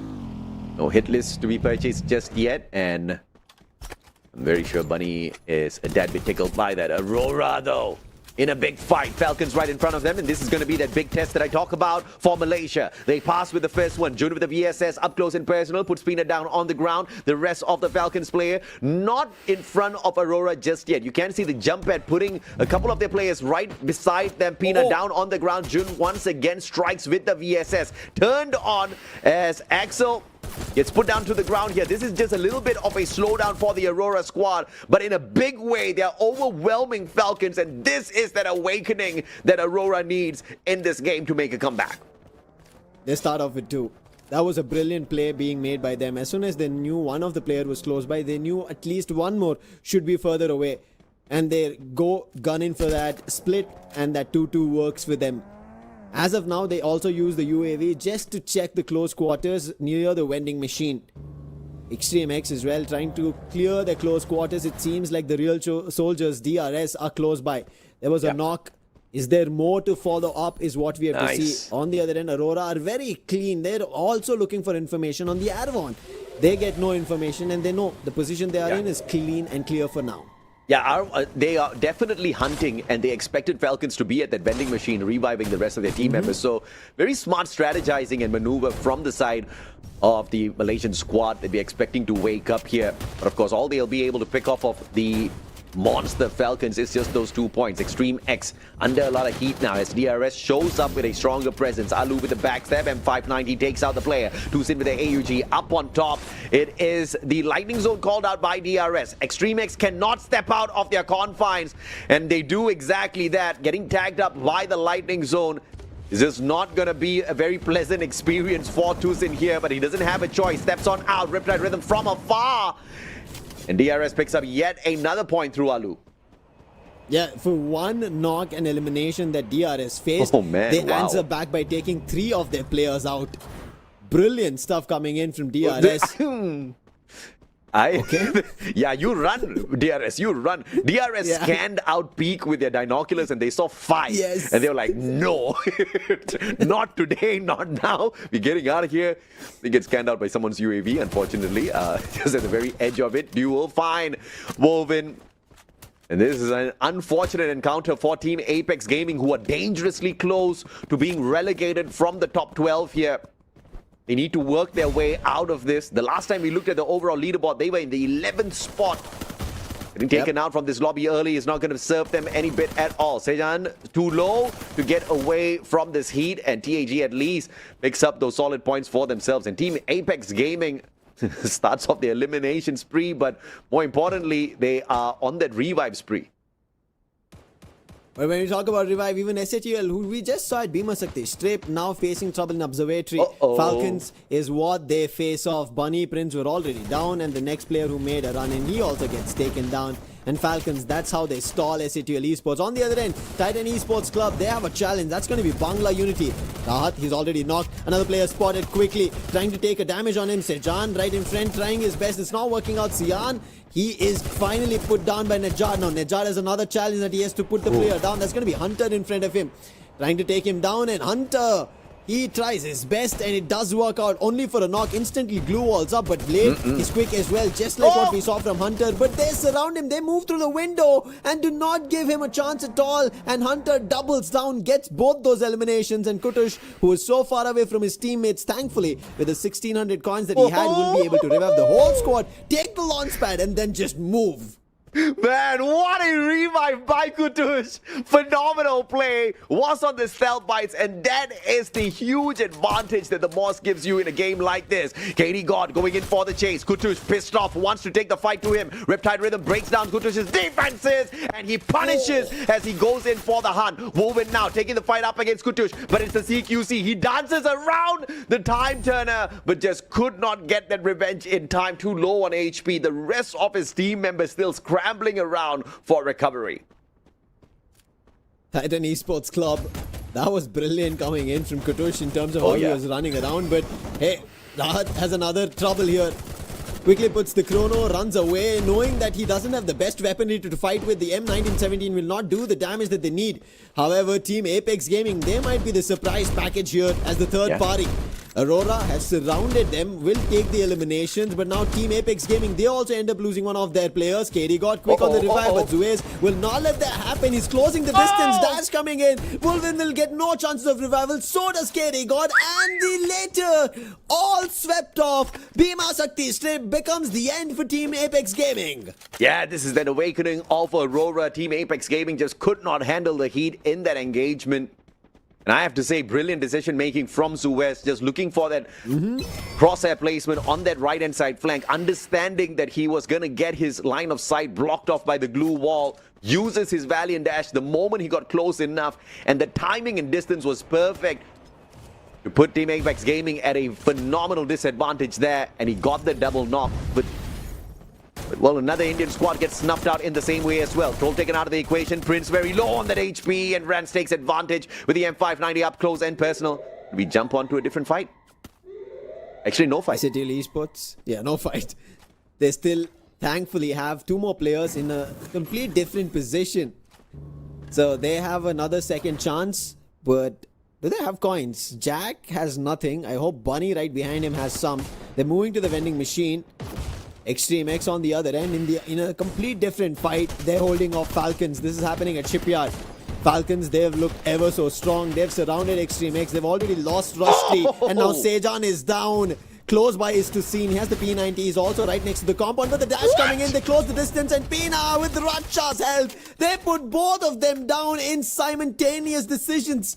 And that is two more eliminations for Falcons here in Bermuda.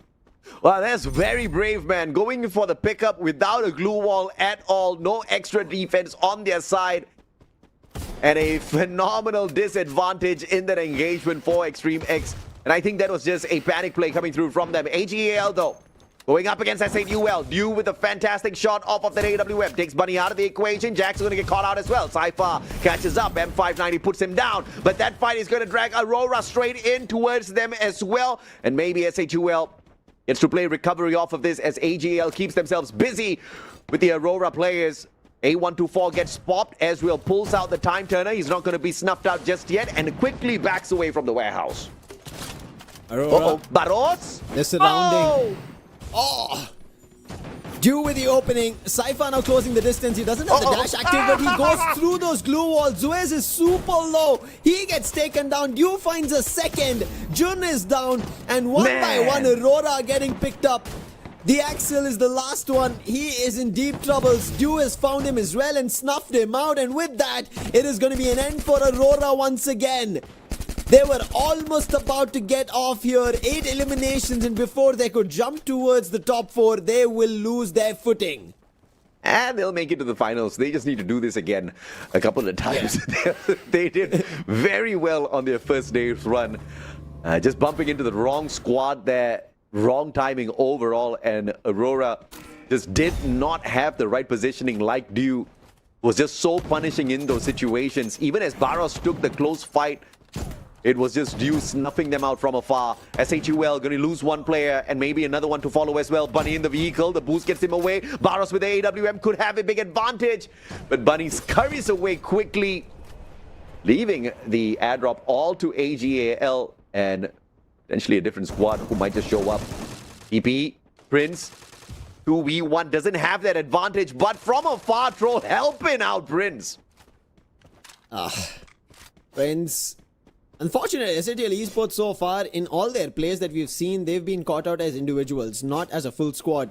And the only time that we ended up seeing a full squad fight that they did deal with was the last one with RRQ, but there also Troll was left behind. So SATL Esports always have that safety net of one of the players trying to go in for a revive. Let's see if they have another challenge. As they moved back to factory, even All Gamers Global did move back, and there it is, Cypher. He finds the knock and elimination on Jack. It seems trouble will continue, but trouble even for Titan Esports Club Kiroro. Somebody has to stop him with those nades.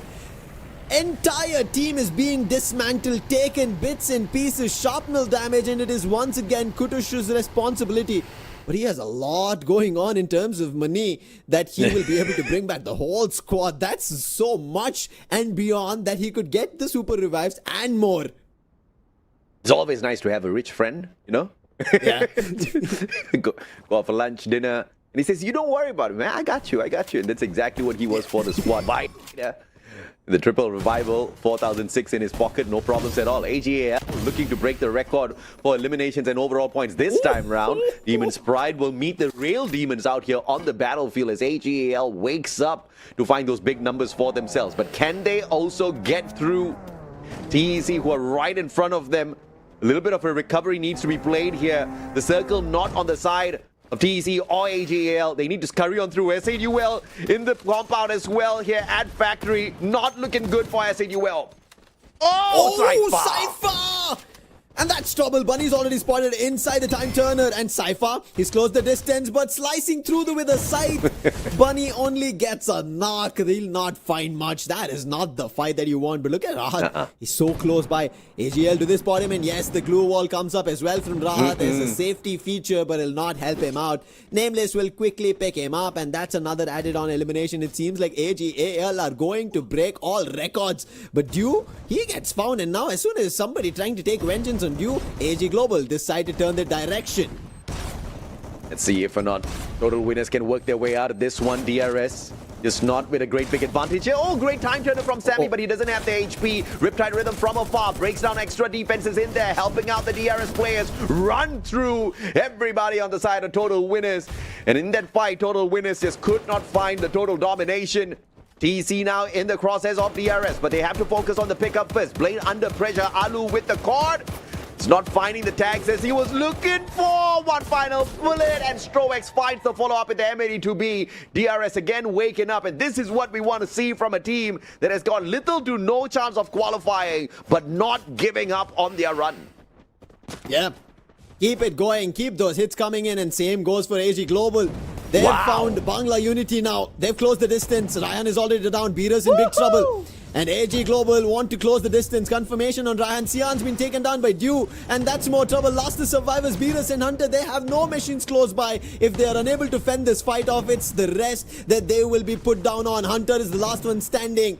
And Beerus, his confirmation goes through Hunter. The glue wall's coming to a rest. It is going to be the last opportunity. The electrotherapy helping out. And finally, Cypher puts him down, but there was another team who did steal it away, and as soon as they understand that, they know where the shot came in from, and RRQ KAZU have been spotted against these monsters who have now gotten 30 eliminations, but can keep all their 3 players standing. Officially a brand new record here, but up against RRQ, they will all get snuffed out one after the other. Dew, the final survivor, trying to get to the vending machine outside the circle is just pure insanity, but he's put himself in a great distance away from the RRQ players. They need at the very least 9 points to set a brand new record here in terms of points for the squad. And it's all going to be dependent on Dew surviving this and potentially bringing in some sort of a miraculous revival for the full team of AGAL. RRQ, the ones who did dismantle this play for AGAL, who could have set a new record, have spotted the Falcons. They're outside the circle, right at the edge. The main reason they're not yet moving in is because they know AGAL still have one player right at the hilltop. DRS, they've also spotted Dew, and that's the reason they've also been shooting in that direction. But none of them moving, because on one end DRS have the circle's edge. AG Global, they cannot move at all, even if they wanted. But Titan Esports Club's Kutush, he is just hiding behind a drop. I'm surprised neither DRS nor Falcons have any idea that there could be one player here. Kutush needs to unleash the skadoosh on the whole lobby. AGL finally taken out of the equation. No new record broken or set. And it looks like it's just the 30 eliminations for them that they get to smile year to year. Most number of eliminations picked up by any squad so far in FFMAI 2026 summer. The numbers are dropping, and it looks like RRQ will not walk away with the booyah this time round. Falcons looking for a back-to-back booyah.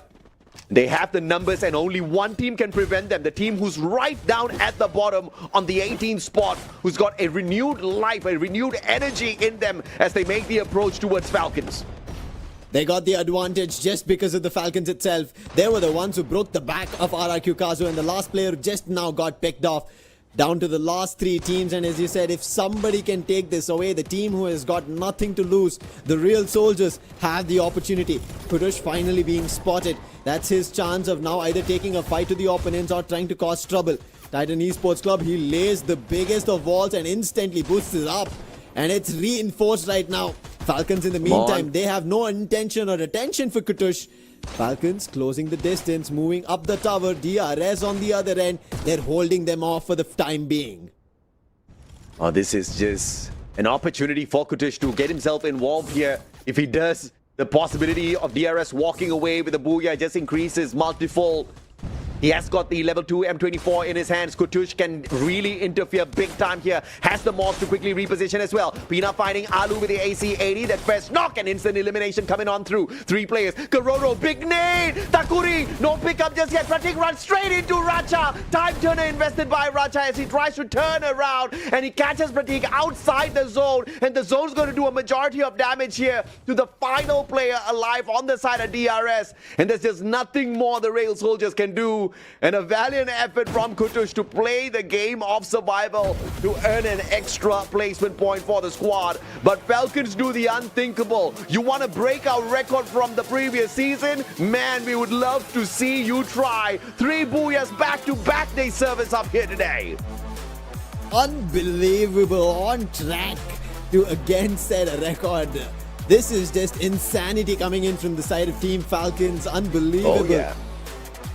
They've gone towards a run which seems that none of the teams would have maybe done it, and if there was a team who would have done it, we thought maybe RRQ is the one, because that's what they showed on day one. But after what just went down, even after AG Global having 30 total eliminations, that's the highest, as you did already portray and mention. And RRQ KAZU took them down, and who took RRQ KAZU down? It was Falcons, and Falcons then from there went to take DRS down as well. But I think DRS had an opportunity here. They rather gave some space to Falcons. That's a little bit of a mutual respect that you kind of talk about teams, right? They let that space be there for Falcons, and Falcons, they just decided to overstep on it. They're like, this is just too much respect being given. We are going to make sure that we are going to pull off a back-to-back. Otherwise, if DRS were quick to act when the RRQ battle was going on in between them as well as the Falcons, I think DRS would have had an opportunity, because Falcons were a man down while the fight was starting towards DRS. Yeah, Team Falcons, they do not react on the battlefield. They respond accordingly as whatever situations looks for a deep answer out of the squad, and they dig deep to find those perfect answers time and time again, mainly because they are patient enough to watch the moves of their opponents, play their timing right. They knew they had the advantage with the time turner, but man, look at this, the record-breaking run. This is the biggest number of eliminations any team so far in FFMAI 2026 summer has walked away with in one lobby, and they got close enough to breaking the record of S8UL but unfortunately they faltered early. SAUL walked away with a 39-pointer in their lobby at the South Asia Play. It's All Gamers Global walk away with a 36 here. Nowhere close to that booyah, but still dominating the number 1 spot. They completely outright took Bermuda as their home ground. They destroyed every team in front of them and even went for a lot of chases that teams they could not completely wipe out, which it seemed like was one of the reasons that All Gamers Global were able to do 36 total points, 30 only from elimination. But just because of that total winner, Demon's Pride, all of these teams at the bottom missed everything. But this time it goes to Pina, and with 10 eliminations, breaking the barrier in terms of damage at 6,000, having that Oscar. And it shows that he's the grenadier, but we can clearly see the amount of aggression that he has as a rusher with JB, Joseph and Nikita following with the M590. Just helps what he wants to do. His shenanigans come out in play. You have a rushing grenadier out of Pina. His active-passive combination clearly shows that he's a rusher. His weapon of choice shows that he's a rusher. His eliminations show that he's a rusher, but he's got the extra grenades on his side as well to deliver all of the damage and the extra bit of advantage to the squad.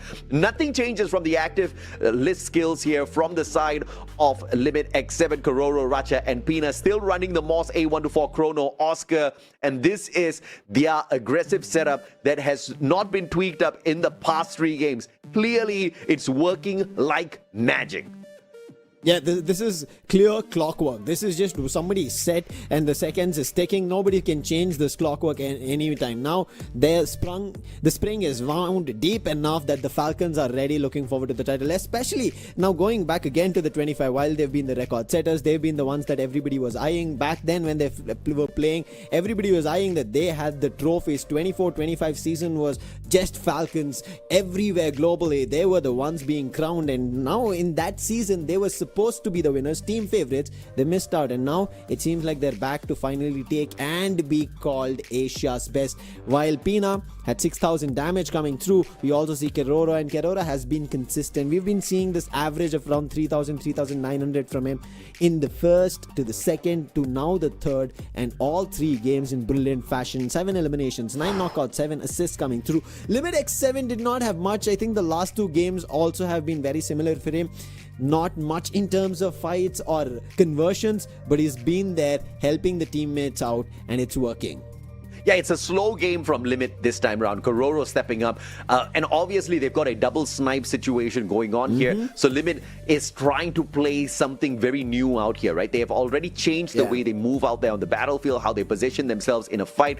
But that also puts extra pressure on Pina and Racha. And as you can see, they're pulling away the numbers perfectly. Racha's always going in with those initial tags alongside Pina and his grenades. Limit, X7, and Kororo, they find the finishes usually from afar. But this time, Limit just not in the advantageous flanks as opposed to how Kororo was to pull away those numbers. And we saw a, once again, very safe play out of Falcons, just constantly keeping to the very edges of the circle and focusing on their looting game first before going in to look for those big numbers. Yeah, I think this is now kind of also telling us of how Revenant X-Park were also able to get their games under control yesterday. This is the similar play they were trying to do.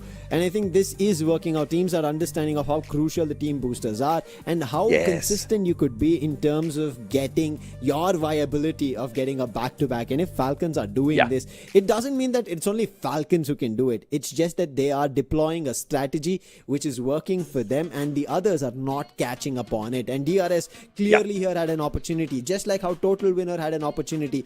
And in the next game in Kalahari, when Falcons got their booyah once more, there was more chances, but teams at that final fight are getting a little, how I would say, scared, a little held back. They're trying to count their chances and then figure out which Falcons doesn't do at that point. And with that, they already stand on top of the overall standings. However, they still have 3 more games to go, but they've already crossed 200.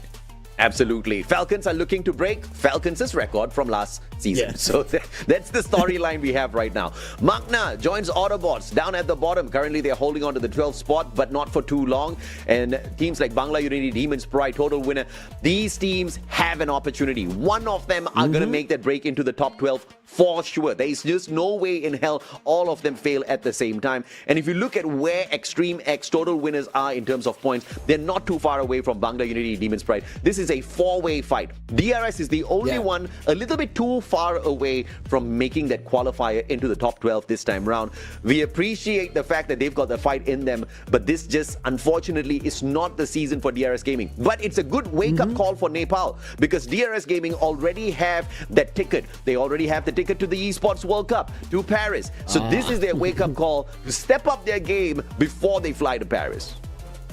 That is true. I think this is for them to rework on their strategies, fine-tune of what they need to do, and make sure they start going in shooting for eliminations more. But just one thing before we look forward to here, is Makna still having a chance? The only problem that I still see that's happening here while the games are being played, Bangla Unity, Demon's Pride, Total Winner, Extreme X, DRS, all fighting amongst themselves. The difference of 36, 32 points.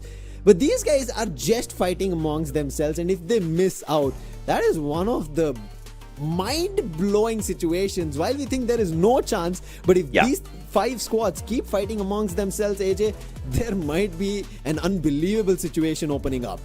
Yeah, and if you look at Bangla Unity, Demon's Pride, what do they need to make the cutoff point? They need an average of maybe 10 or 12 points per game. That's very low, very doable for Bangla Unity, very doable for Demon's Pride. Total Winners Extreme X, they just need to get a little extreme with their approach, maybe go for a booyah, get themselves into that final circle as much as possible. But ladies and gentlemen, boys and girls, that's it for the Angel, Lucifer, and the one and only Mustachio. We're signing off. When we come back, it's going to be 2 other casters taking our place. Mustachio and Crips will be on the mic. Y'all take care.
Ladies and gentlemen, welcome back to the show. This is a Free Fire Max Asia Invitational 2026 Summer main event, and this is final day. So far, we've seen 3 matches already, and we've seen some teams fly high like Falcons right here, and we're looking for more. On the desk, I'm Neptune Garcia with the one and only Arca, and we'll be your caster for the rest of this day. Oh, I am too excited to see which are the teams which will be stepping forward into the top 12, and not only that, they'll be making it into the grand finals as well. Slowly and steadily, I'm kind of getting concerned for AURORA, because the way they've been performing so far, especially today, has not been, I wouldn't say up to the mark, but I would rather say they've not been themselves lately. I do agree. And, well, speaking of Mark, though, I think with some of the movements of the teams, it gives more chances, not only for AURORA, but also other teams like BANGLA Esports to maintain their spot. Because, as mentioned earlier by both AJ and Lucifer, there's a lot of teams that is battling against themselves at the bottom leaderboard, and as well as those in the middle who's moving quite higher than the rest on the top already is shifting our cutoff a little bit lower. So we started the day with 139 in the cutoff, and I think it has decreased already because of those movements. I still feel like we might touch 139 or 140 looking at the amount of points the 12th position team is right now having, but sadly we might see a lot of teams getting eliminated from Group C. Nonetheless, the Indian fans are going to be a bit happy because now their teams are performing really well. 3 amongst them might look like, they might make it into the grand finals itself, but who's going to stop RRQ? Who's going to stop the Falcons, and who's going to stop All Gamers Global? Because these are the teams who are just dominating. They're considering these lobbies to be scrims, to let the truth be told. Yeah, I do agree. I mean, for the moment, the top 3, as you mentioned, is Falcons, AG Global, and RRQ. And SHUL, though, is moving a little bit higher into the game, and hopefully they'll be able to catch up on RRQ, because RRQ is really really not changing that much in terms of their performance. But in terms of drop spot, we've seen this so many instances already. A flurry of teams will be heading into Brasilia, but we know for a fact that they're getting smarter. They will be moving out on the edge of the circle. We talk about Moat House and how viable it is, but we've seen as well from yesterday that even TEC didn't have that Moat House all to themselves. A lot of teams tried to go against directly into the island or just on the edge of that lake. They were almost being taken down. Yeah, absolutely. But again, where does the circle end up and where the teams are going to get pushed? This is a bigger question.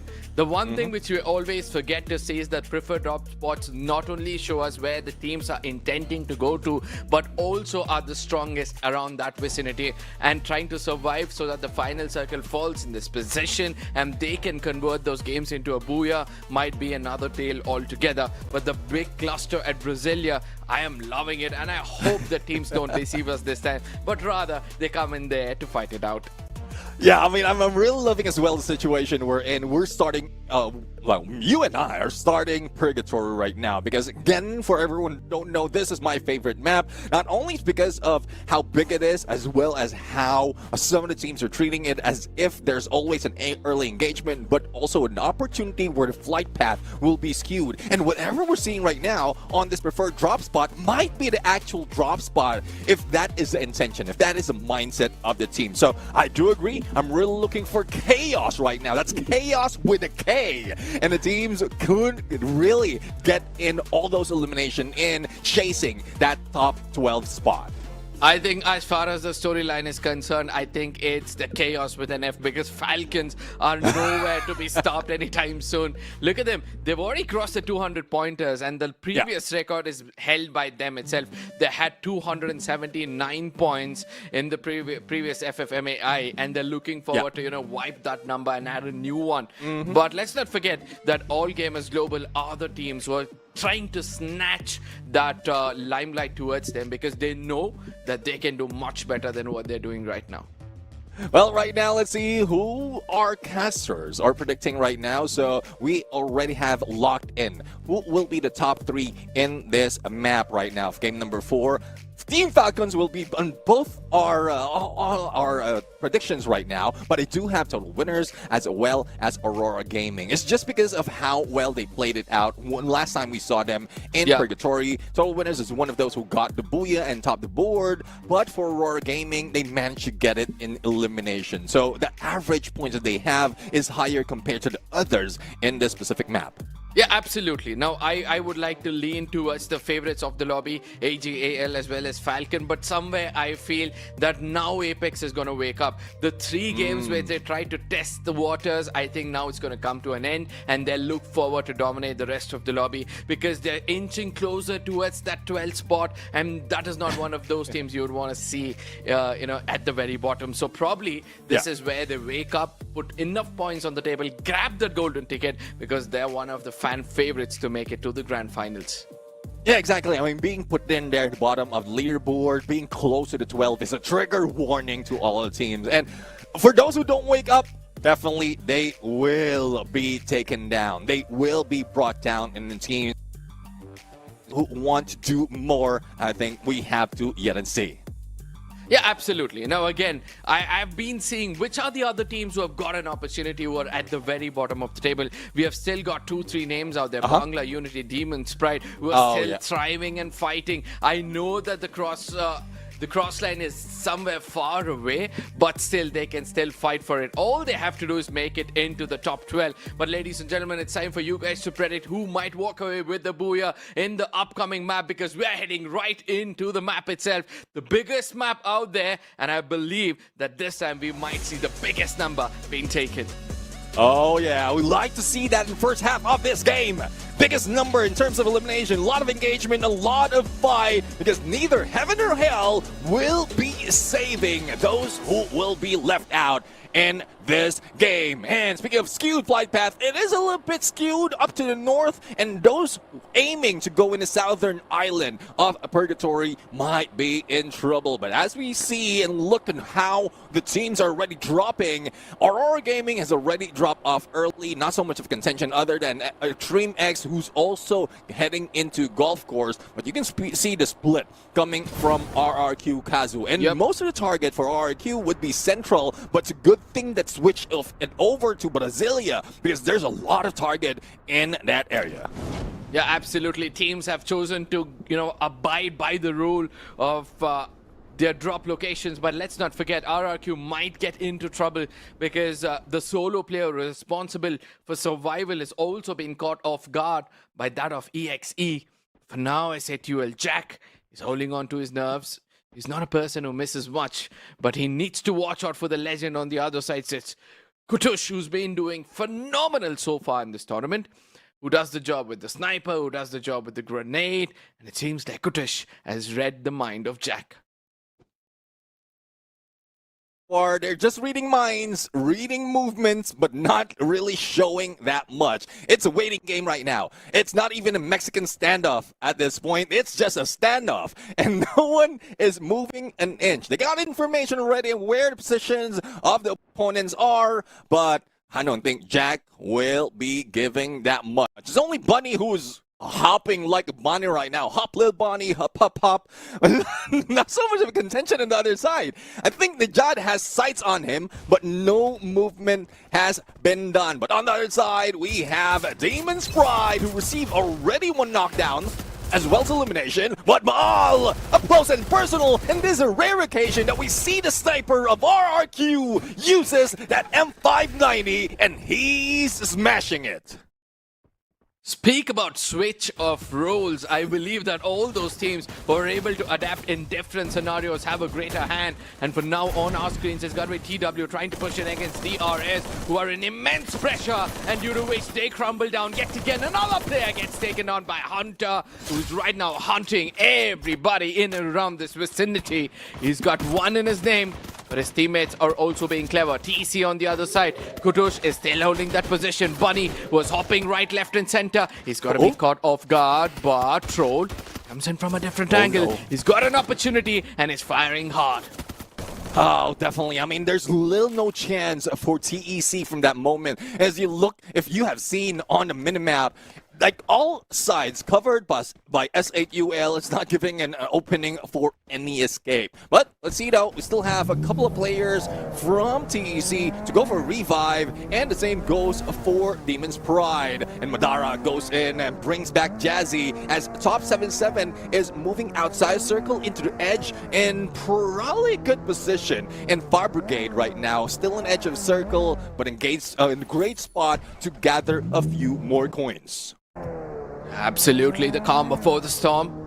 And probably this is one of those maps where we're not seeing too much of a damage being dealt. Nonetheless, Aurora versus S8UL, the big bulls are locking horns. Troll on the other side has been one of those players who keeps getting peppered.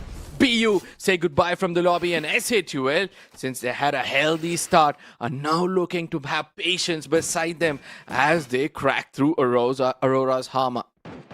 Oh, yeah. I mean, for Bangla Unity, them being eliminated a little bit early might be bad for the team, as well as good for those who are waiting to be eliminated, like Magna Esports and Autobots Esports. But as battle continues, Aurora Gaming against S8UL.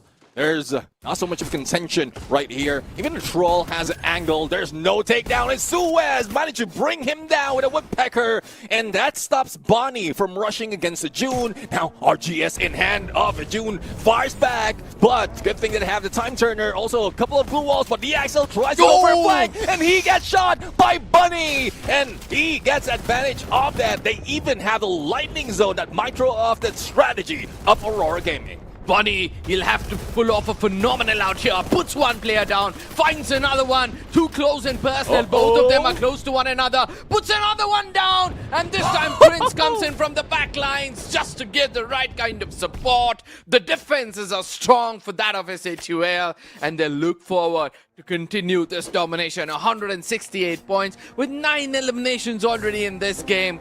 The start was right, and it seems like the ending can be better.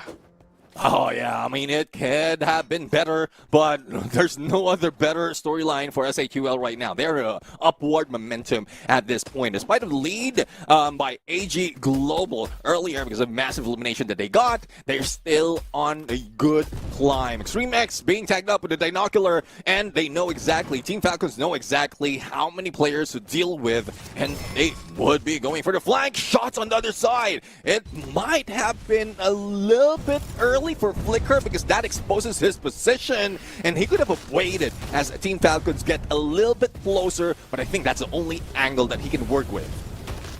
Falcon, Naracha gets in closer, sees Sejan and Tushan, the strongest link of these teams, and immediately falls back. A clever move, but guess what's happening? They're using a vehicle to fall back. Rather, it's got to be Tushan and Sejan, both of them getting closer, but Penna puts one down, the other one also goes down. The teamwork is dreamwork for this team. Falcons have got 6 already, and what do? They eventually fall back to find the last player. Least do they realize that the player is just around their nose. Yeah, Team Falcons just threw everything, including this kitchen sink. They have the lightning zone, they have the M79, they have the M590 in play in that battle. And Troll, huge shot with a VSK. Take down one more player in this fight. And S8UL right now going for the shot against Kutush. Will Kutush be able to fight back? The answer is no. And Bunny is on fire. 4 elimination already. Same goes with Troll and S8UL right now, trying their best to increase the numbers and chase for the Titans. But DEC will be eliminated. We only are left with 10. S8UL are unfolding to be the demons of the lobby for now. And it's a good approach coming in from their side. They're well known for their aggression. And once you know that can work in a lot of ways, this is what you do to a lobby. Immediately become the demons of the lobby. Nonetheless, Falcons on the other side, they have a different approach to the game all of a sudden. And RRQ are not far away. Penna, but now I've got the eyes against them. Look at that. If there's a player who gets taken down, and Penna says, now it's time for me to land another one. Oh my goodness, RRQ not looking good for them. Only 2 players remaining. It's a good thing they managed to pull away from this engagement in Mount Villa. And Team Falcons is still on the roll, looking for their first booyah in the day, and probably can continue on towards the end. But what consolation do they get? They will be just showing their dominance, breaking their own record, as has been set from the first season of Free Fire Max Asia Invitational. But if that is the goal that they have right now, no one's stopping them for the moment. You know, I feel like they shouldn't even bother about the numbers. If they just be themselves, they can surely write history, rewrite history, create new ones. But the lobby is also strong. We need to keep that in mind because RRQ also have been phenomenal so far. But sadly, in this game, they have been handicapped to a lost player who's looking forward to move around to the nearest vending machine. But SA2L, 12 eliminations. And Jack realized that he has no coins to revive his teammate. A great realization. So hopefully they can gather a few more coins. It's still early. Second and third phase of the circle, and there's still a lot of breathing room for the team. And we were expecting a lot of teams being eliminated at this point, but at 9-minute mark, only 3 teams out of the game. Most of them are just waiting for the opportunity to get an angle. But for SAUL, they have every angle that they have. They're even covering a lot of grounds as they split up. And hopefully this is not a downfall for the team, because those evil eyes will be watching, especially those on the high ground. And Team Falcons is one of those. But one of the target would be Demon's Pride right now, who I would say is, in terms of numbers, not looking good. They still have a few more points to be able to breach top 12. Penna gets in closer. It's always not good to take an uphill battle, but DP Dominators, they're still pushing their luck. Let's see how much they can retaliate. Sheriff gets taken down. Madhura gets in closer, but has he got the Sharingan? Because Falcons on the other side, they're pushing in hard. It's going to be Penna who comes in closer. Ratcha as well as put a player down. Limit says I'm unlimited as the last man standing top. All he has to do is go incognito and run away from this position. Falcons have spread their wings yet again. And the lesson learned the hard way, DP Dominators. They need to be careful the next time they come in closer to any team. Well, let's see now. It's not only DP Dominators or Demon's Pride who is in trouble, but a Stop 77 trying to get away. Will be shot down by a platoon of total winners. We've seen as well earlier that the real soldiers is trying to pick a fight against Team Falcon. But the moment they realize that there's a team hanging back in Ski Lodge, they just back away. Now, as we look at SAUL, they have a good run. They have a lot of elimination, but it's only Bunny left. And trying to run and gun, pedal to the metal right now to go for those coins as well as a revive, and also heading in next phase of the circle. But I think it is a little bit too late right now because there's very little real estate for the teams to move, and this might be trouble for SAUL. Falcons have spotted the best. You know, I've got the best spot in the house. Look at them just sticking to that mountain. They realize that every other team will try to come to this vicinity, and they're going to take great advantage of it.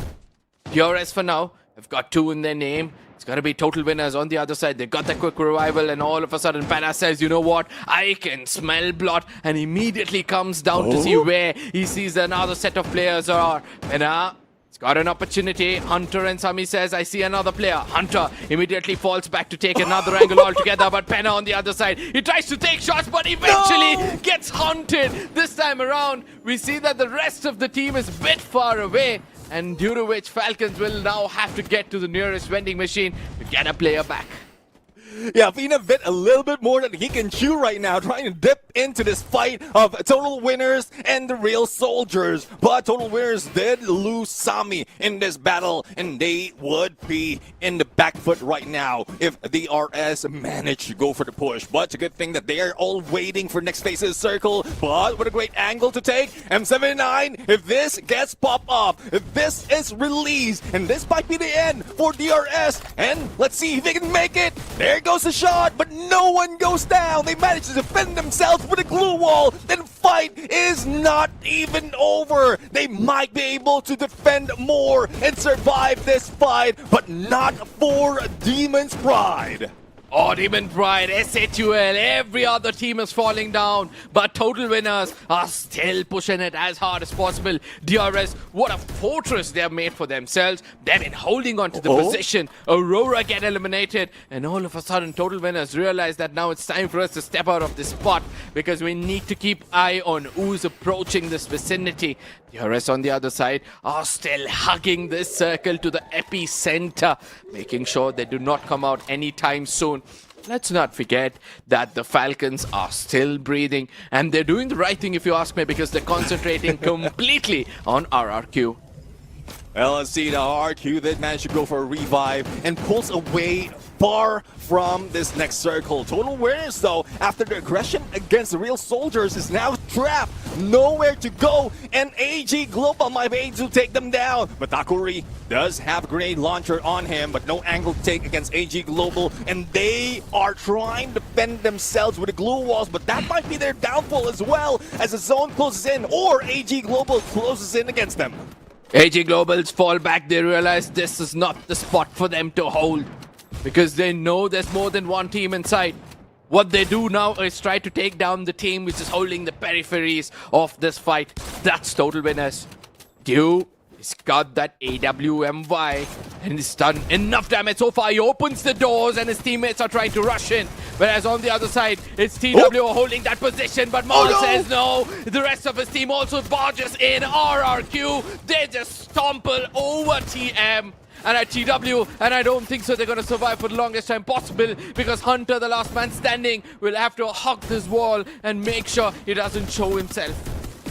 Yeah, I mean, they just introduced themselves. RRQ, open up! And they just broken down the door. But also another team will be eliminated. But one thing is for sure, Team Falcons is slowly faltering. And they will be eliminated. No Fort Booyah for the Team Falcons. And it will go down to the final four teams that we have right here. RQ, AG Global, the Real Soldiers, as well as Team Apex Gaming, who has the higher ground against the rest.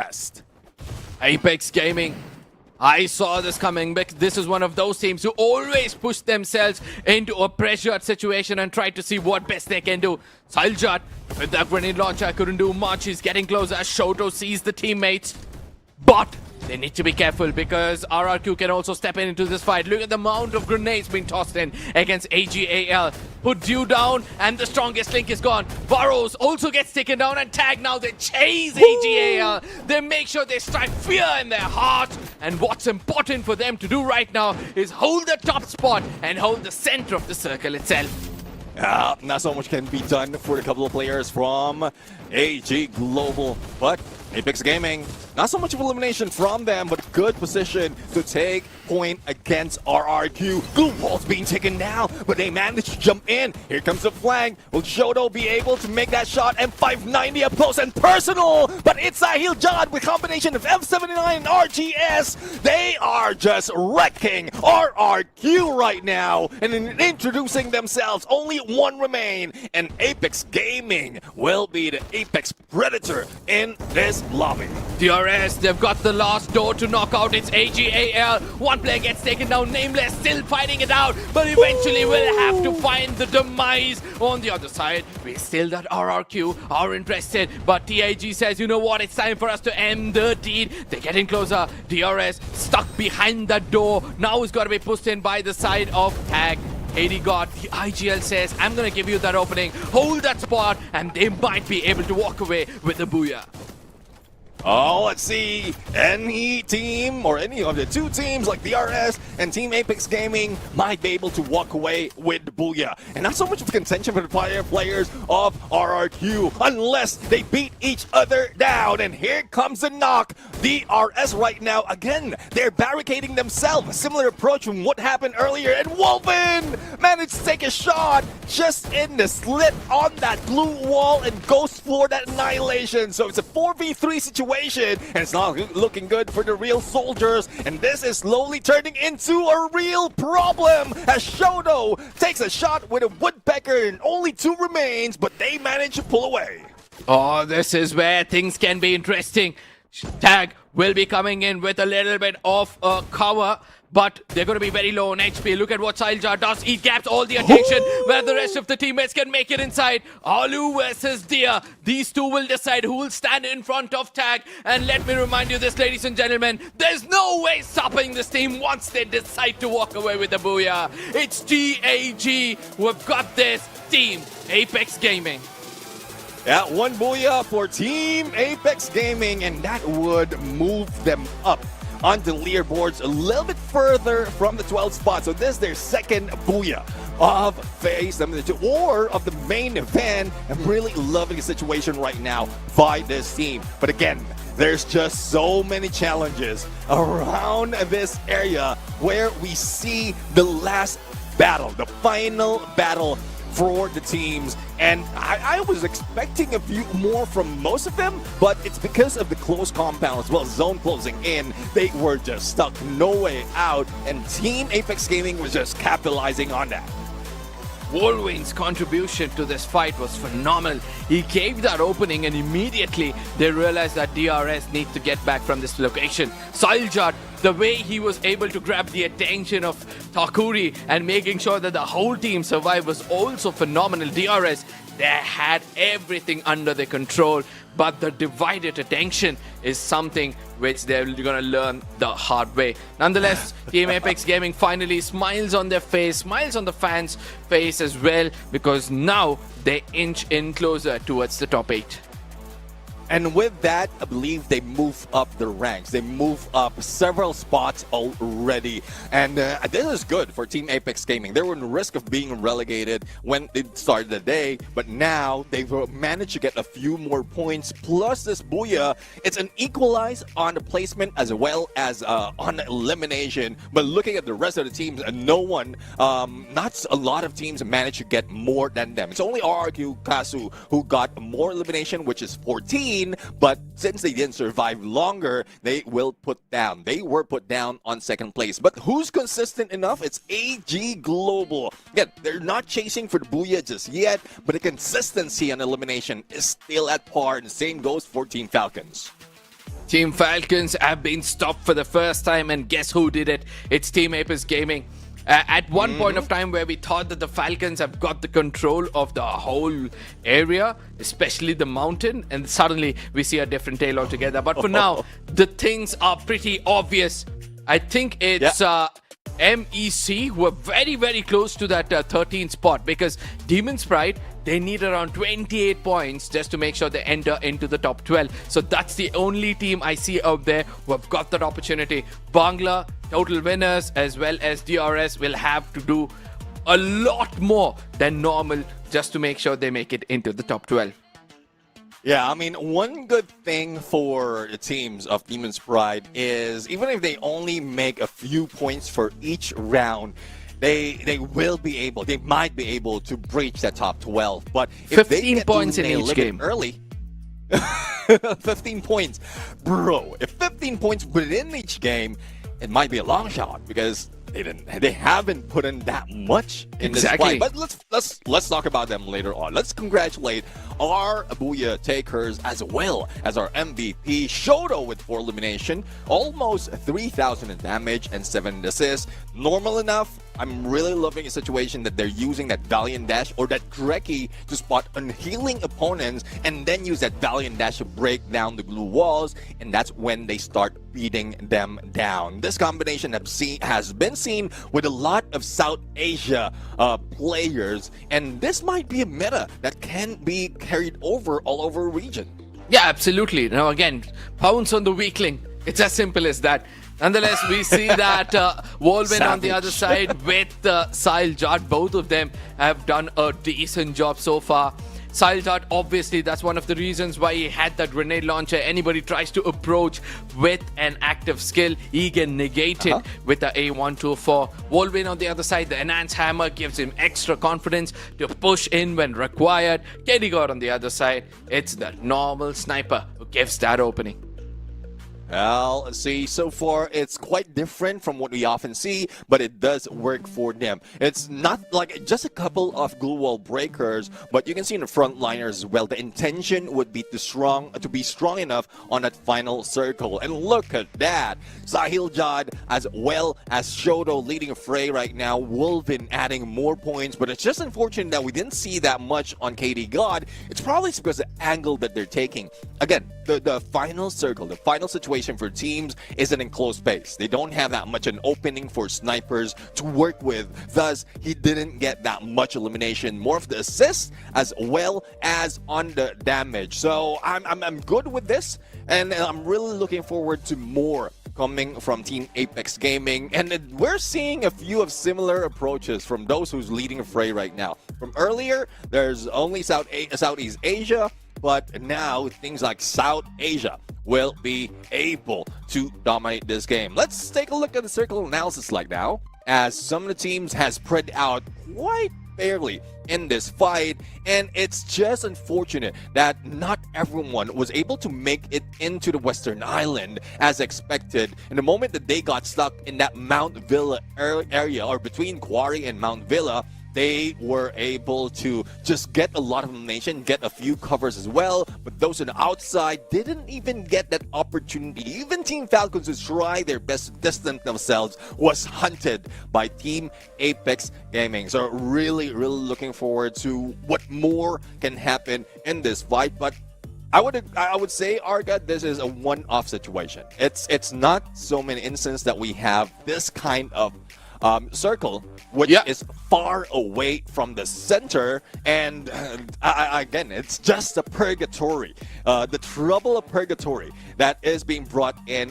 for the teams. Yeah, absolutely. Now again, it was a very different approach coming in from the side of TIG. The first three circles, there was no fight. They did not get involved into any fight because they realized that the 4v4s are not going their way. So once they realized that they've got a high ground, they're well stacked, this is where we start to strike, and they converted that big fight with Falcons. The confidence came in through their veins, and then all they did was eye towards that booyah. And hopefully we'll be able to see some more teams pull off that booyah so that the record still stays intact, because Falcons are slowly falling short of that big 275 number.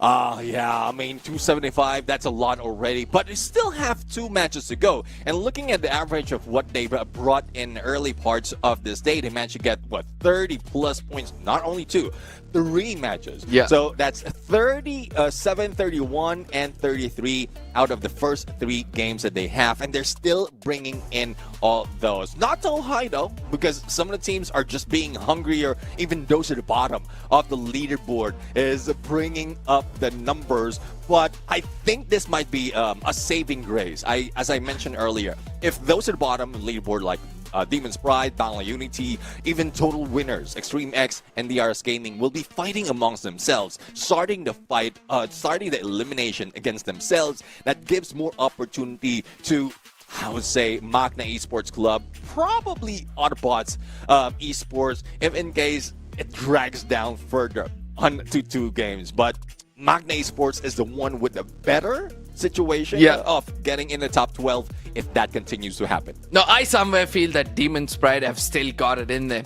The way they were able to hold off to the building for a long time, all they have to do is just try to concentrate on the latter stages of the lobby.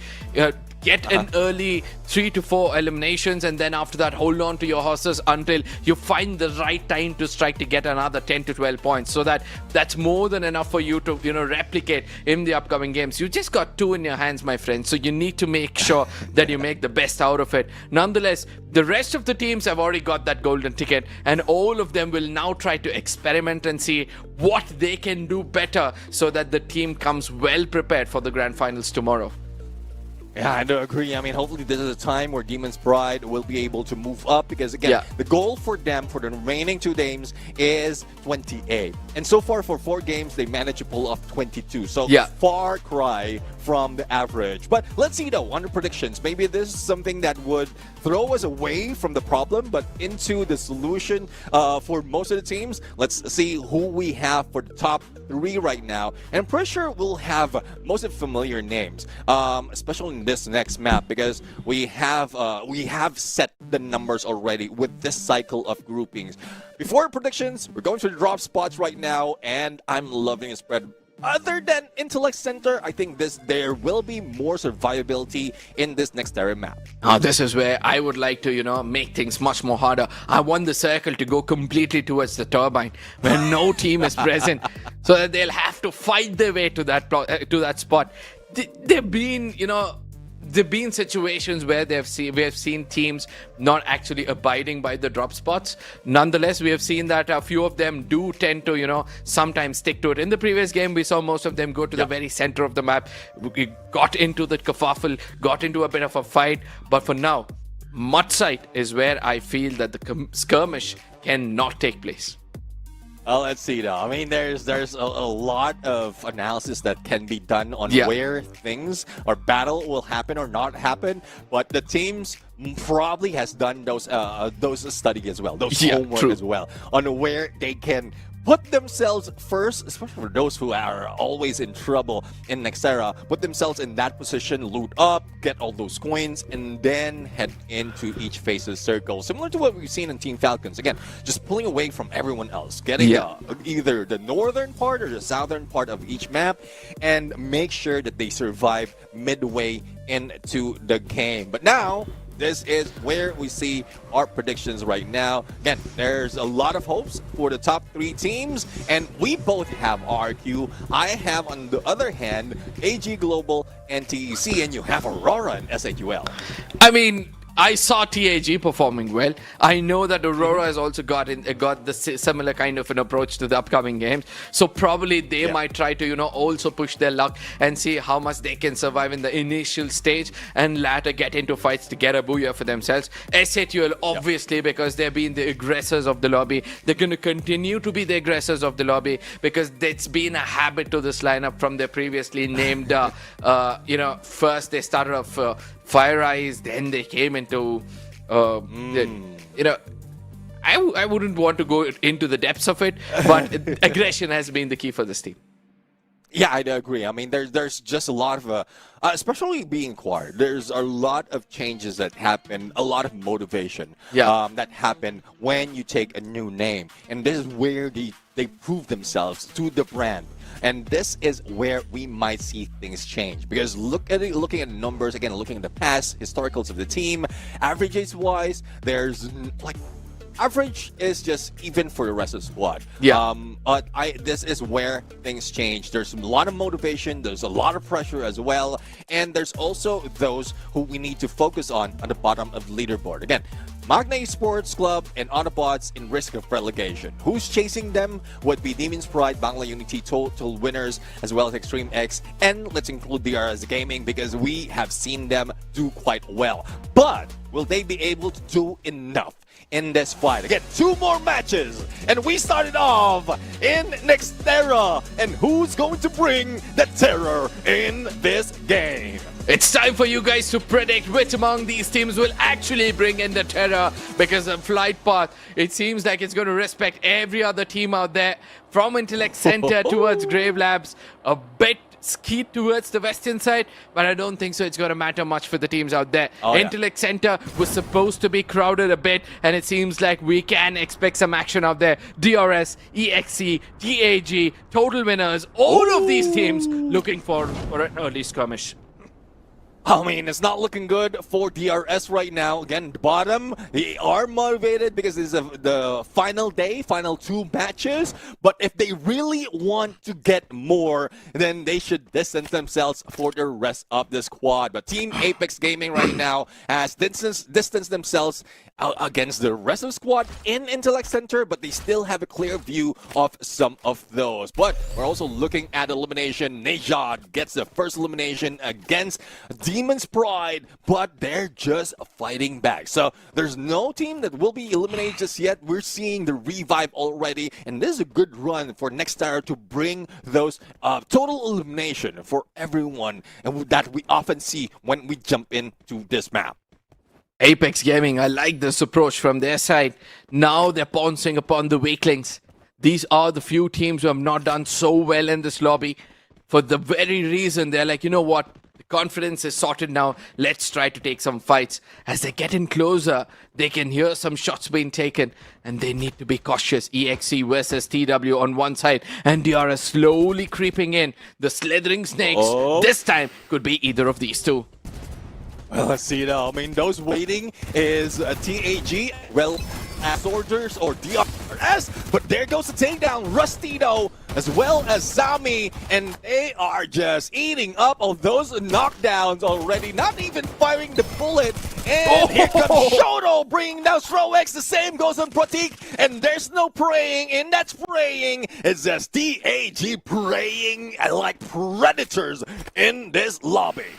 Apex Gaming finding every single player out there. They'll be losing one of the players, but will be immediately called back in the name of Siljot. And I'm shocked to see that teams were still able to survive this onslaught. DRS, they've fallen back. RRQ is left handicapped yet again. KD God gets taken down, and that means now they have an idea where the opponents are. The push is gonna be inevitable, but Kutush seems like now is fallen off the wrong side of the chair. Let's see now. I mean, you need to keep your balance. You don't want to be falling off on any situation, whether standing up or sitting down a chair. But Bunny right now, a little bit risky, going in for the push and managed to take down 18 deer. We don't see that often. You break the glue wall with a vehicle, even if it's up in smokes, and you go for a snipe on the CQC. It is just phenomenal on how S8UL is doing their play right now, but they need to move fast because here comes AG Global. Might be able to beat him down, and you know how it is with a sniper like Du. He might be able to one-shot you with a Car 98. Prince is trying to hold on that spot for the longest time possible, but Cypher, he was able to land a shot from a distance. It's a different tale altogether. Troll, a sniper versus sniper situation. But S8UL, they realize that now they need to hold back. Troll on the other side has been doing a lot of damage, and now he's going to be given a bit of opportunity yet again. Whereas Nameless on the other side, look at his approach to this game. AGAL, they lose a player, and suddenly Apex Gaming is out. What's happening? Oh, well, that is the Booyah curse that's happening from Team Apex Gaming. They have a good angle earlier when they introduced themselves in Intellect Center. But I guess since we didn't see what happened, they were just starting to falter as they move into the next phase of the circle. I say UL right now up close and personal. Extreme X, a little bit too extreme with a close range cord. But the glue wall was just a little bit too late, and Prince will be taken down. Rest of the squad now going for the jump. And ice grenades might beat them down. But here comes AG Global as well. Grenade launcher from that Trogon. But Rusty goes down. It's Barros who beat him out. Now battle on a 1v1 between Barros and Yak. The only question is who's going to win. And there goes the vending machine almost being taken down. But will they be able to get close and take down Barros? It's another exchange between them, and Du capitalizes with that AWM. Oh, Du very low on HP. It was KD God, or rather Troll on the other side, who again gets caught off guard by Cypher, who comes in to grab this position. AGAL are looking confident. They're looking strong in this lobby. But S8UL, they've also had a great start. And this is what happens to the Indian teams. Once they have confidence, they don't shy away from fights. They've come back here yet again, and they're picking up one after another. Shots being connected, and eventually that's eliminations being added in the name of Bunny. Oh, let's see. We're sending them out of nowhere. Gives an opportunity for Bunny to finish them off. but it's Roex who helped him out. But with 1,100 in the coins, he might be able to bring back Jack. But the question is, will he be able to get in? Because I'm seeing Du, as well as a few players from AG Global, who might beat them down. But speaking of beat down, here comes Racha. Taking down Blade, up close and personal with a Vector. Rahat with a level 3 Mac 10. That is something that you don't want to go against, especially in CQC. But he still continues with a Woodpecker against Racha, but will be forced away because of the Bolt Maker. The Bolt Maker lately has been one of the most decimating skills to be used in this lobby. Since it has expired, we see that SATUL have now bought back most of their players. On the other side, it's got to be another fight yet again. AGAL, they're starting to pick up a lot of eliminations, which is a very, very sad thing for all the teams out there. They reached 200 points with this, and with one more game to go, can they top the table?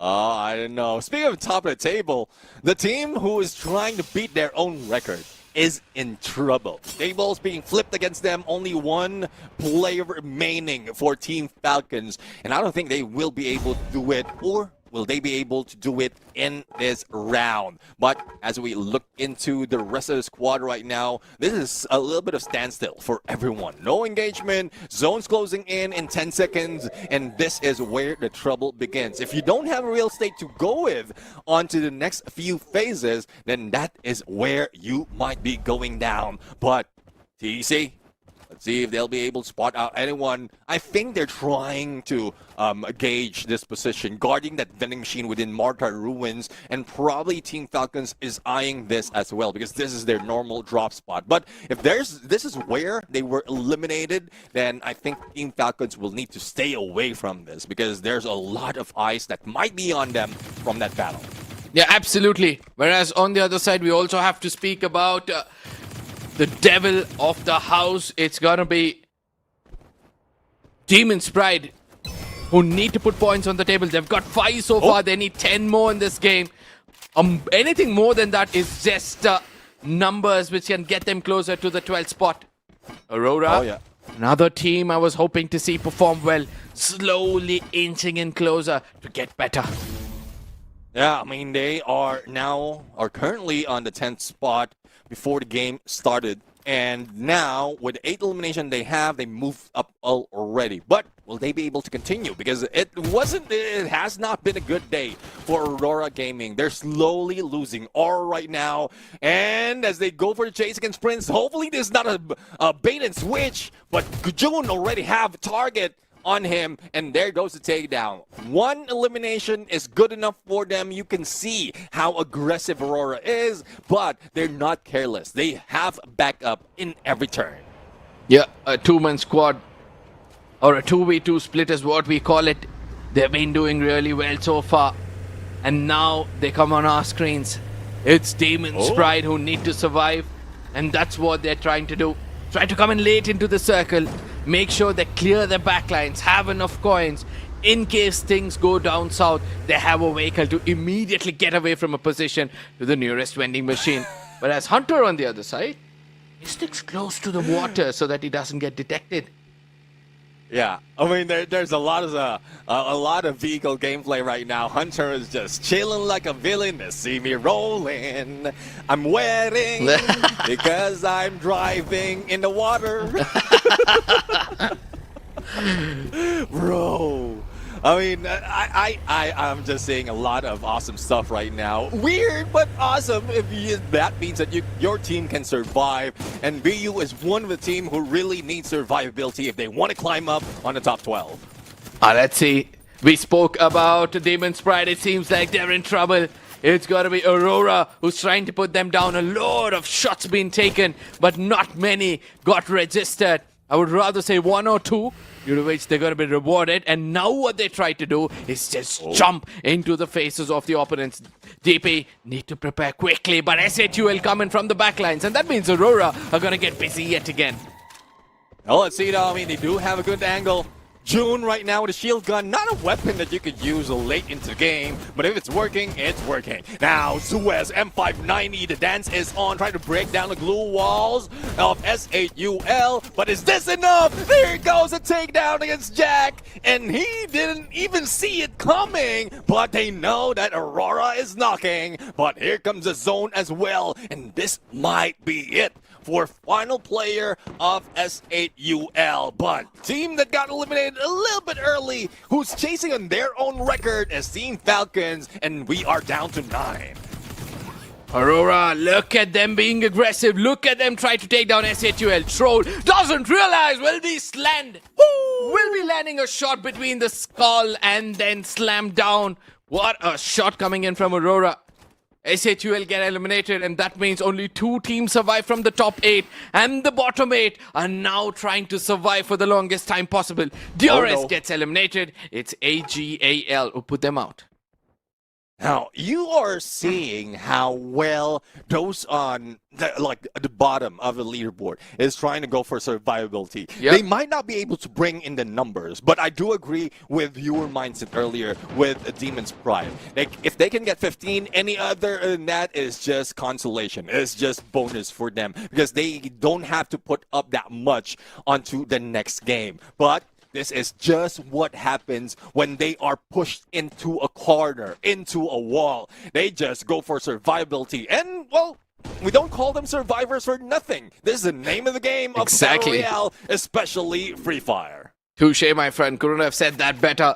But for now, all of these teams in the bottom, let's see which amongst them are proving themselves worthy to walk away with a booyah. AGAL for now are looking unstoppable. Same goes for AURORA. But look at their circle. I just love it. There's just one more hard compound to be taken. And I'm 100% sure AGAL will just step to that spot after finishing EXE. Oh, let's see though. They will need to beat down a lot of glue walls, get in a lot of stairs, and this might be the stairway to heaven. But looking at where AURORA Gaming has their angles on, they spotted Demon's Pride, and that forces Demon's Pride to move away, get into the other side, and this might force them to go for engagement against Total Winners. And Total Winners, no elimination against their teammates. They're still full squad, and they got 6 already on their side. But Extreme X being taken out, a god day coming from Barrows out of nowhere, and this is them knocking on their doors. And earlier it was Stairway to Heaven. Now it's knocking on heaven's door. It doesn't look like AG Global is going down that easily. I love this 80s, man. I love the way you bring in all those songs. It's refreshing. And I hope... It's just me. Yeah. It's just the uncle in me, bro. I would rather not call you uncle for now. I'm going to speak more about it off of the stream. But, yeah... You're just enjoying yourself for now. It's Total Winners who have come to that vicinity, and look at how safe Demon's Pride are playing it here. They'll have to also make sure that they have some frags for themselves. What they're doing right now is trying to restrict anybody else getting into the spot, and Total Winners are kind of being the catalyst in this equation because both these teams now got an angle against the team trying to make it inside in the name of AGAL. Yeah, I mean, even before AG Global or AGAL has been seen in here, because a knockdown done by Total Winners, I got an idea that it's AGAL. And with 2 teams having focus on them, this might be the end of the run for them. Here comes Demon Pride getting a little bit too closer. The zone's closing in as well, and the shift might force them for that engagement, but they're still not out on the crosshairs of Total Winners. But there goes the shot. Do and Nameless, and they get eliminated just like that in only a few seconds. And AGAL is on a run to break the record with most elimination in a match. AGAL Dew needs to call him Tsunami. Needs to change that name to Tsunami. The shots, every single thing was perfect. But now, AURORA, who played it so well so far, are now in a little bit of a trouble. Total Winners have just struck fear in their hearts as they fall back. Will now have to find a way into the circle. As on the other side, we see that TEC, AGL, all of them are trying to make themselves into the circle. But AURORA This is where they start to lose numbers. Oh, let's see. Aurora Gaming, only June remaining. Will he be able to go and praying? And with June with shield gun, I don't know why he's not letting go of that shield gun. It's not as if there's anything that can be done, but unfortunately he dies out on the blue, and it's only left to 2, and it's AG Global against TEC. Now with Dew on a high ground, a good backstab capability. Does he have the angle? There goes the flank, and Cypher might be able to break this, but no, they're pulling away. No engagement just yet. It's just a waiting game for both of the teams, but Nameless got an angle against Kutush. That's 1 down on TEC, and this might be AG Global who might be able to take in based on their numbers. AGAL playing it good. They've just cut off the head of the snake. With Kutush out, TEC might be able to somehow bow down to the opponents. Look at that. Nameless puts another man down. Barro says, now it's time for me to step in. The last man standing. Nameless says, I know the location, and they're barging into his head. Make sure they land that shot and get that booyah. AGAL, All Gamers Global with this will be making it to the top of the table. But will they be able to rewrite history? That's another game in the making. Oh my goodness. That might have been the biggest point that we have. The records being broken once again. And you did mention about climbing to the top. And with that, they might have broken through already. And this is just phenomenal out of AG Global. As we look at the final moments of most of the teams right now, AGAL was not phased, not even trouble with 2 teams, 3 total winners, and Demon's Pride trying to beat them down. They were just that strong that they cannot be taken out. My goodness, what a game this has turned out to be, especially Dew. He just changed the course of the game. Where Demon's Pride, I just hope that they just took the fight against AGAL rather than falling back. Nonetheless, this was the final moment where we saw that AGAL was just surging their way into confidence. All Gamers Global, can they lift the championship? All right, I'm really looking forward to that to happen. But one thing is, I would say they're lifting the bar right now because they have the most elimination out of all the games that we have, and a massive 45-pointer for AG Global. All Gamers Global really putting up the numbers. We didn't expect that to happen. They managed to break Team Falcons' elimination record. They managed to break SAUL's total record, and they are taking that number one spot quite easily. Now this is where Demon's Pride, who have got 12 points, will have to work a little bit harder. They'll have to at least get 13, or rather I would say they'll need at least another 16 points. Yeah, 16, 17 to be in the safer spot. Yep. And if they're able to pull it off, then they get that golden ticket.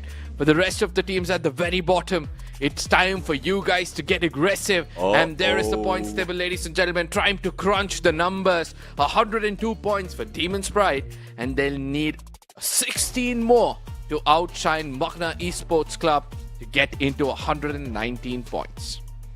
Bro, I mean, with this, it makes it more visible that Magna Esports Club might be able to be in a safe spot. I don't know. It might just be me, because again, Demon's Pride is only 6 points away to tying it up with Autobots Esports, but they are 16 points away to tie it up with Magna Esports. So make that 17, as you did mention, but we don't see that average coming from Demon's Pride. They might be able to pull it off in a one-off game, and that is where the drama begins. But there's just a stretch of a hope for them, but not a stretch for AG Global, the captain, the sniper, the one and only Monkey C, Monkey Do, with 10 elimination and 7,083 on the damage, 8 on assists, and a usual sniper build other than that Susie and his favorite weapon, the AWM. I can better tell you, not many teams, all 4 players put together, will be able to match up to the damage being dealt by the single lad. And that's how demonic he was in this lobby. Arwan getting that information, Moko making sure that he keeps tagging people as he puts them down. I mean, every single thing, the textbook basics was perfect from this guy. Yeah, exactly. And it's not only that. Looking at a combination of the squad right now, they're going for survivability. They have that Cassie, the basic therapy that will be able to top up the HP of the squad, as well as that Olivia, and every time he heals, it's being spread across the rest of the team. Now, he also have that Tiva, so in situation where a knockdown happened, it would be half a second and they will be up. But let's not forget Barros. With a combination of that A124 and the Bison, it increases the length, or as well the distance of those thrill of battle. And you've seen how well they managed to get all those points in. It's not only the elimination, also the assist, even the damage. It's just across the board for AG Global squad right now. I'm just trying to do the math, man. 10,000 coming in from Barros and Cypher. Add another 10,000 coming in from Dew and Nameless. And that means they had a total of 20,000 damage coming in from these 4 lads. Ooh. You know, the next time I see them anywhere in the lobby, I just run away. Definitely. I mean, you run away. Far away. Similar to what we've seen some of the teams has done right here as we look in the circle analysis. And though despite of dropping into the same compound, there's a few teams like Demon's Pride who managed to, or Demon's Pride managed to pull away from that. BU is one of those, but they were just chased by Team Falcons, and it's just Team Falcons was just a little too aggressive that forces them into one compound, one corner, and now they were in trouble in that situation. But this is where Total Winners as well as Demon's Pride was like trying to beat down AG Global. But the moment they step in, eliminate Demon's Pride, they just went in the next phase of the circle with a launch pad, and it was just the final battle, which AG Global managed to whip everyone's butt and get a lot of elimination. I mean, they just pulled off a 45-pointer, if I'm not wrong. Is that what we saw on the screen? If they're able to replicate that again, that means they're just going to break the record.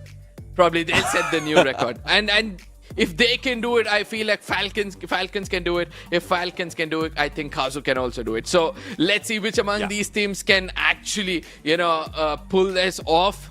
But before which, let's look at the randomizer. Before we go there, I always love to get you guys involved. Let us know which among those maps are gonna be coming in the randomizer. You just have a second to say, let us know. For now, it seems like the history is gonna repeat as the sun is gonna shine brighter on this map. It's the map of Solara. Yeah, so we start off with Solara. We're going to end it in Solara, and it's looking like Team Falcons as well as AG Global is going to do it once again. But in comparison of what happened, Team Falcons did manage to get the Booyah, 25 points, a total of 37 in that first game. AG Global, though they are far away in terms of placement, they got 11 elimination. But with this motivation coming from Nextera, I think they are on a roll as well to chase for that record and probably beat Team Falcons out of it. But this is 2 teams coming from Thailand who's trying to dominate this day's lobby. I am happy that they're dominating today, because tomorrow I don't think so there's going to be much opportunity to do so. I know that I might be sounding a little harsh, but trust me when I say this, the Indian team tomorrow are going to bring in the complete firepower. But for now, the western side of the map completely empty. I know I'm getting deceived. Yeah, I mean, we are getting fooled right now by the teams. I'm pretty sure the hub will be taken. I'm pretty sure Team Falcons will have a little bit of contention in Riders Club. Even Studios would have some of those stragglers moving in, because again, how easy it is to go in from Studios into Bloomtown, even heading in to the next, which is Archway or TV Towers. But TV Towers, because of the elevation and as well as the threat that is in there, for the first game, I think we didn't see that much of teams dropping in TV tower. It's only after a few minutes of them looting up that they got that position, because they have a clear view of everyone who's running into the middle of the map. You know, the two places in this map where I'd love to see the final circle happen, where I've always been praying for it to happen, one is Waterfalls and the other one is Bayside. I know it's the two corners of the circle, but if it happens there, then that's just the best ending you can ever find for this, for this tournament. But yes, we'll be stepping to see our predictions, to see for one last time which teams do we feel is going to be making it through to achieve a booyah and be in the top 3 of this respective map. I would like to bring in your guys' predictions as well. Let us know in the chat, and let's see which among you is also right. I'm going to stick with AGAL. I'm going to go with TAG because they might go a little aggressive. TEC because I've not taken their name so far. Now, seeing a little bit of anagram out of your predictions right now, you have TAG, AG Global, TEC. But from my side, it's based on the numbers, not the letters. I do have Team Falcons, SAQL, as well as TAG right here. Common denominator is Team Apex Gaming. Will they be able to do it right here in Solara? Yeah. Will they be able to get that booyah once again? Probably the third one for this main event, and probably a better chance as well to move higher. But the drama continues at the bottom of the leaderboard. The final chance for Demon's Pride, BANGLA Unity, as well as Total Winners, Extreme X, and DRS, let's include DRS as well, to be able to chase in the top 12 or stop anyone from that list to get in the top 12.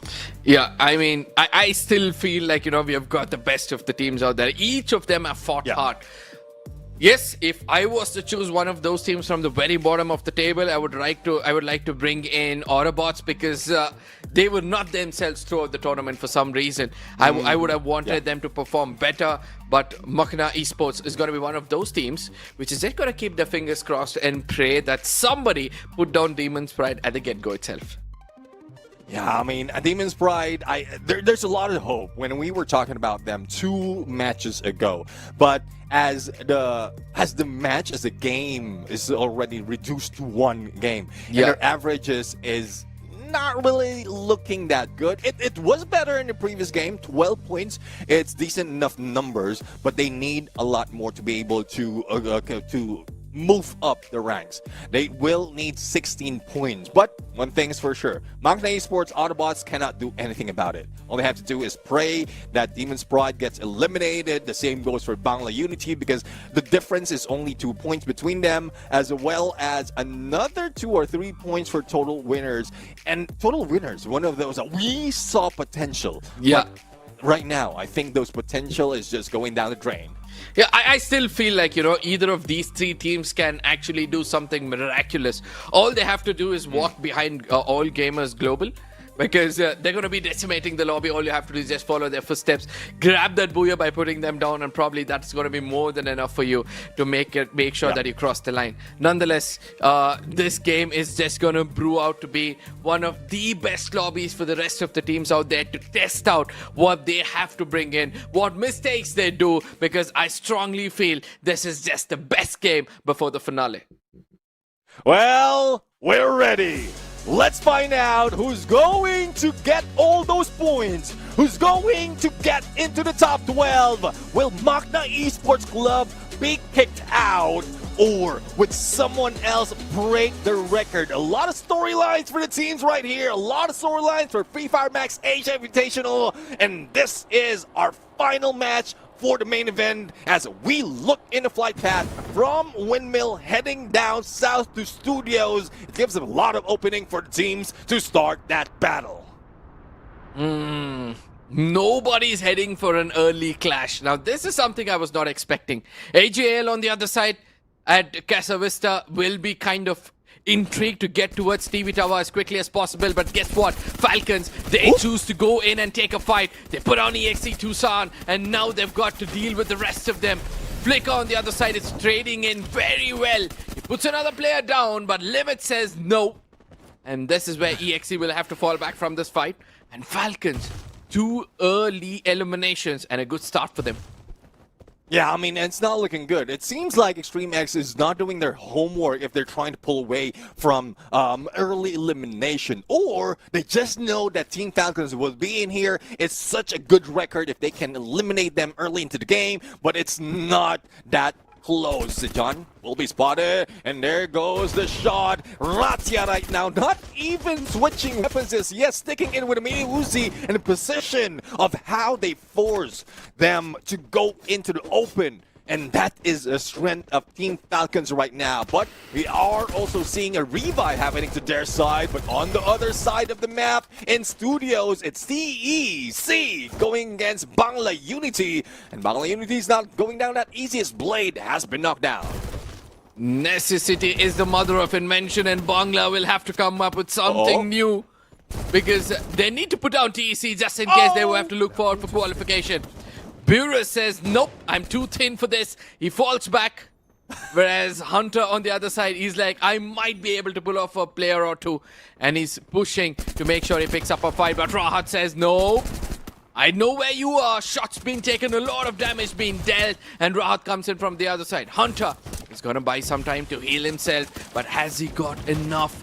As he waits it out, Rahat on the other side showcases, but BU gets eliminated, and that's the end of the run for this team. Another one also got eliminated, and that's EXE from Bangladesh. All right, so 2 out of the bottom squads already being taken down. Bangla Unity as well as Extreme X is just unfortunate because, especially for Bangla Unity, they were very close even in the beginning of this game, but the performance it was just not there just yet. Now, as we look at the other squads, 10 teams remaining, we're seeing some trouble as well for the real soldiers. It's a good thing that Kuri managed to go for a revive, and now they're full squad ready for the next phase of circle. That will be closing in 5 seconds. But Team Apex Gaming against Team Falcons, Shoto will be shut down. The combination of both Racha and Pina is not someone that you go against. You need to bring in a lot of firepower for it. Wolvin also gets taken down. Penna says that I have been the eyes for the team. I still want to be. Soiljot on the other side is going to be the next man getting taken down. Ooh. And it seems like Falcon, they're just welcoming every other player out there, adding points on the table, and they're still intrigued to rewrite history. LSC though, history right now is happening. Drama is happening in studio. Let's see if this is a fight that would be complete cinema, or will it be a drama and a disaster? Nejad being chased at, but this might force them out in the open in a clear shot of Blade, but Nejad will be taken down. No action being done as Blade tries to go in for a rush. He does have that Dreki who might be able to go for the backstab, but unfortunately not an angle is good for him to make that rush. And June will be taken down from the low ground to the high ground. It seems like TEC is going to eat up Aurora Gaming. Aurora Gaming, not a right kind of a start, but SHUL, they get eliminated from the lobby. They've done enough, and it's time for them to prepare for the bigger picture. For now, TEC, 8 eliminations, and all of a sudden we see them trying to be as aggressive as possible. Oh, we haven't spotted final player of Aurora Gaming just yet. The Axel, though, in the sidelines, managed to pull off a revive, and he might be the bane in this fight. Let's take a look on the other side. The battle that happened between SHUL as well as Team Falcons. And as they are being forced into one corner, no way out, nades might be the downfall of the team. And there goes Pina all around. Not only Pina, even Karo is throwing all those nades. So they're just like putting them in a barrel, and then you know how it is when you have those fireworks on them. There's no escaping. Absolutely. DRS on the other side now again fall back. You know, they walk away with a little bit of disappointment, but they need to be proud as they come in as the top 18 of this tournament. But Aurora on the other side, they retaliated, again left out with just one last player who's just heading towards that vehicle for now. Luckily, nobody's close by and he can get a revival. Well, let's find out on who's going to win this fight. Team Falcons, DAG, Shoto managed to beat down a couple of players though, but they need to hustle. And there goes Team Falcons slowly going down. But the team that also went down is Aurora Gaming, the final player that we just witnessed earlier. But Team Falcons against TAG, against RRQ, KAZU, and RRQ right now is the ones with most numbers, but a Bay is being brought down. It's Kiroro right now equalizing it. The God Nade might be the downfall of RRQ, but it's just a little too late on that explosion. But good thing the Kiroro managed to recover from that fight and might be able to clutch this, but no, says a Bay, and Team Falcons almost out. RRQ, what an approach to that fight. The patience behind that blue wall to go in for a revival. They knew that they had enough time. Even though the grenade came in, they did not panic. And this is how the champions are made. TAG on the other side. KD God was the last man standing. He revives his teammates. But now is the time for Demon Sprite to do something special. They've got 3 in their name already. And they need 13 more to qualify into the top 12. Well, this is what I'm talking about. Demon's Pride going against Total Winners, both at bottom of the leaderboard. And Jazzy Fizzle, he will not be able to go for a fight in a few seconds despite of the revive on him. And Total Winners is just mad right now. And Mad Dash onto the other side. Total Winners tries to regroup, but will they be able to do it in time?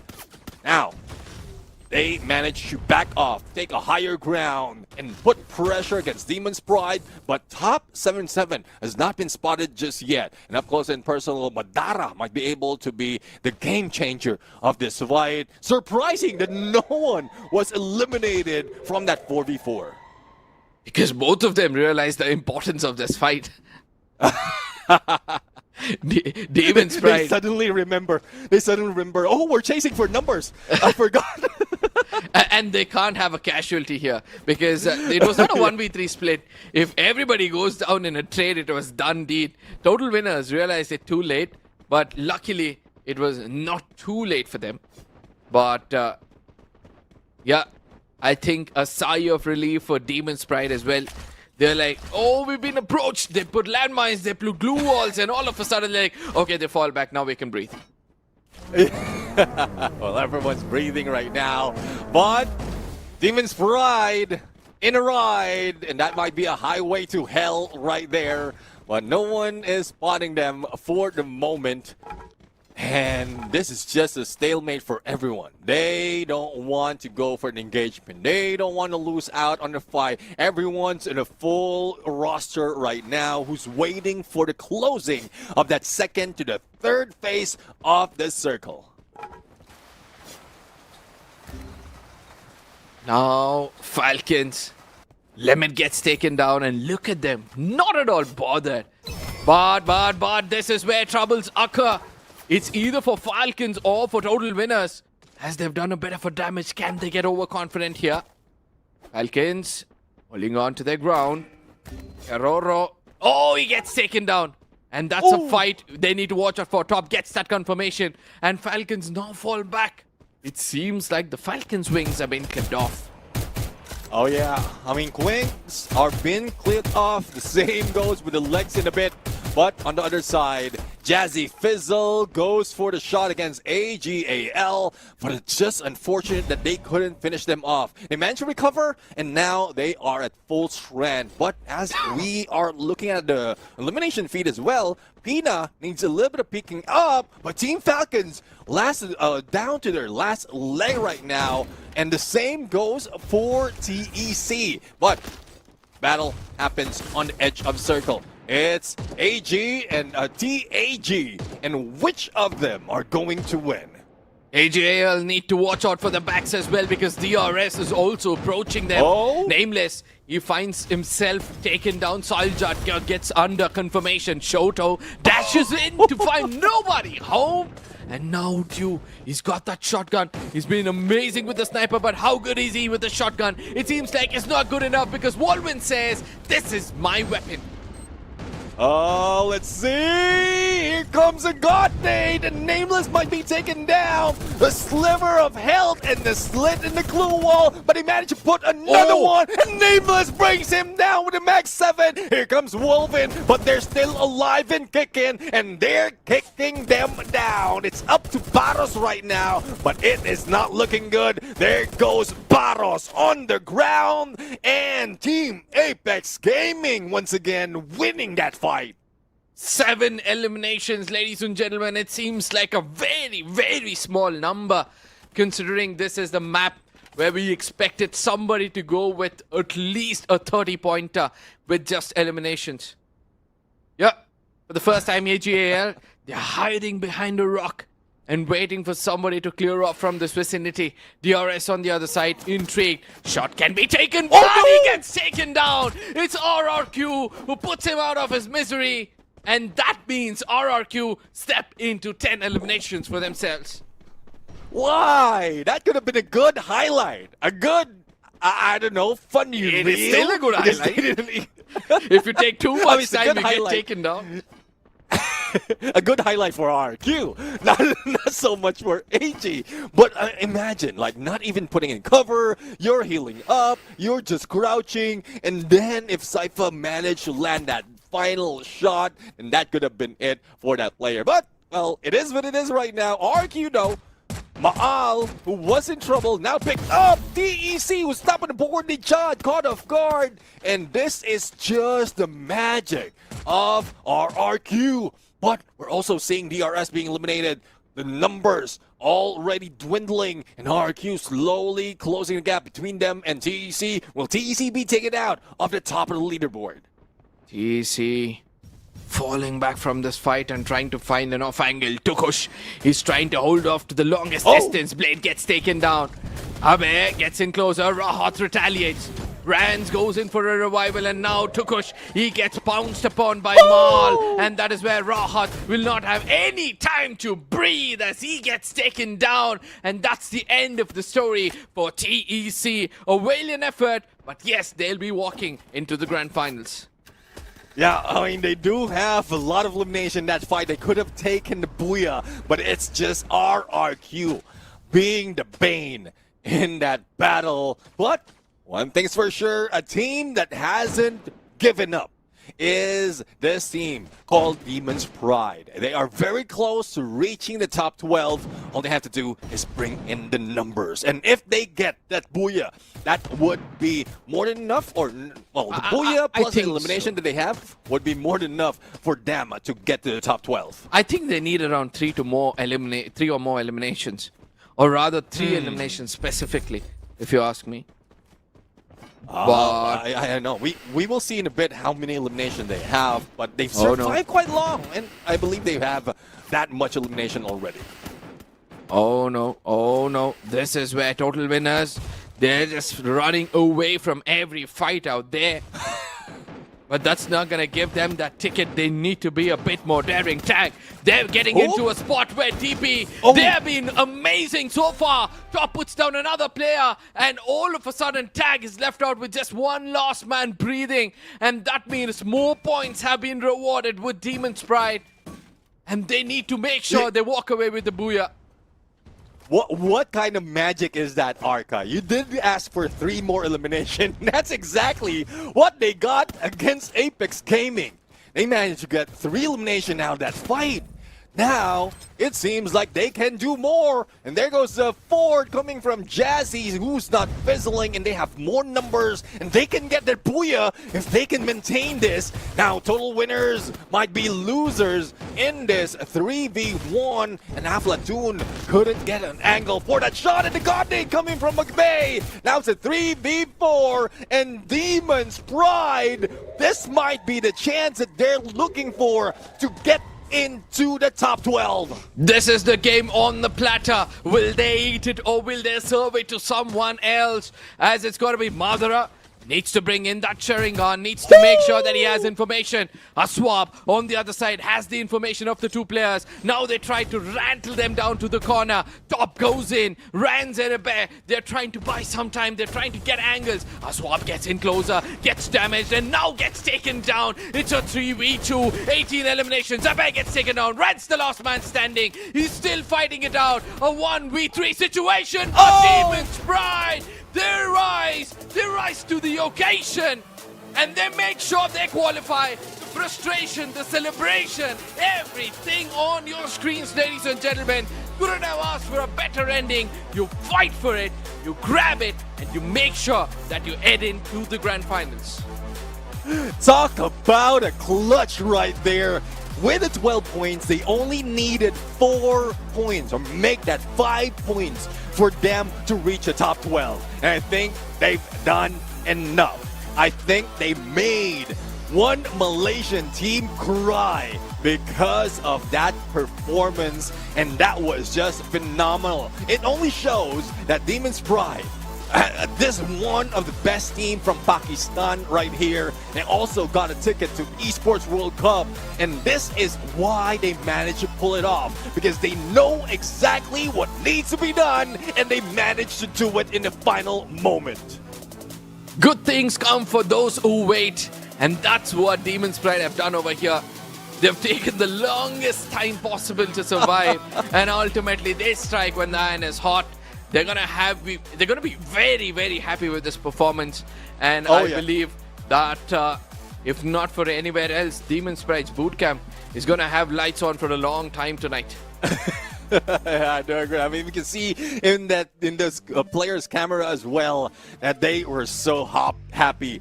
I would not look at RRQ KAZU taking number 1. What I want to focus is the 22 points that Demon's Pride managed to sneak in from this match. They needed 16.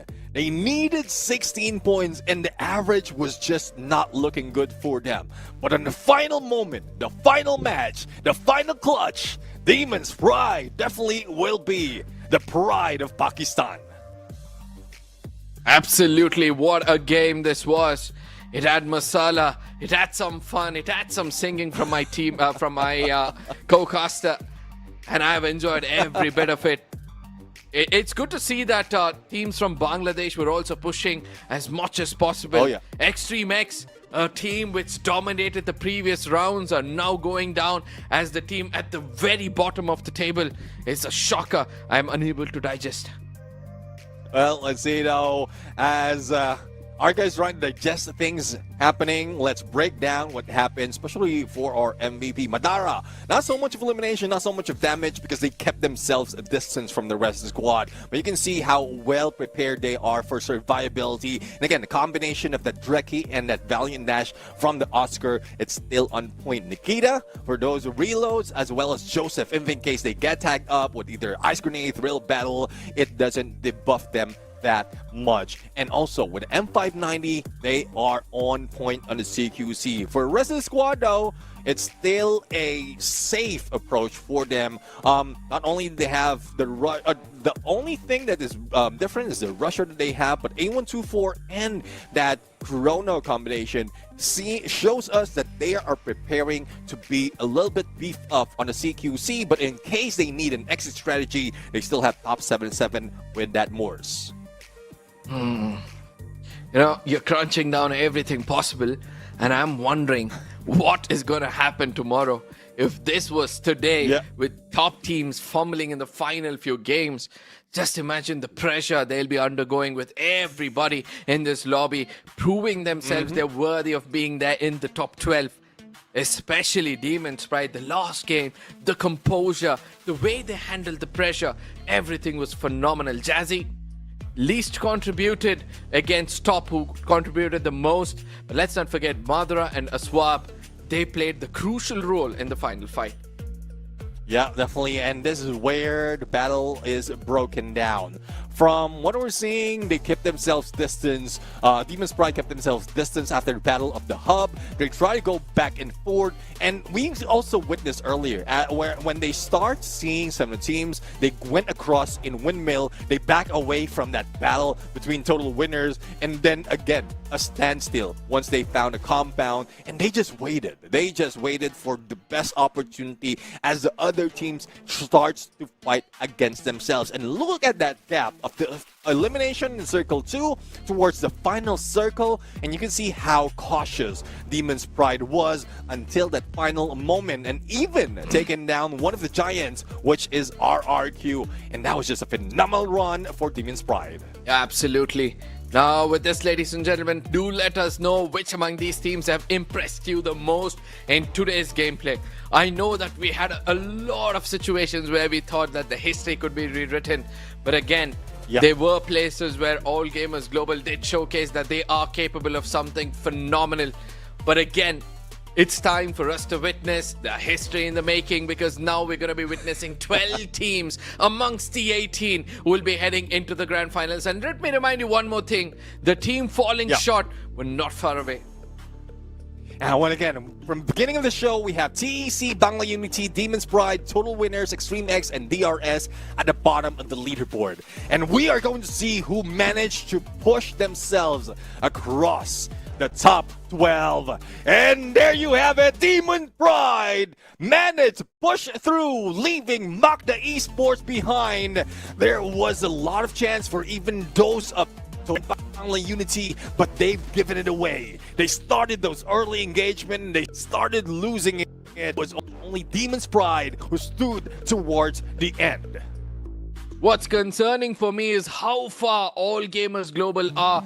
250 against 124 points in the 12th position shows the difference in competition. But that doesn't mean that you cannot come out harder. All you have to do is slap the king to make his crown fall off, and you're gonna leave with a name behind. And that's what the teams in the bottom will be looking out for. Bigatron by Vitality, I'm shocked to see them at the 10th position. Stuff.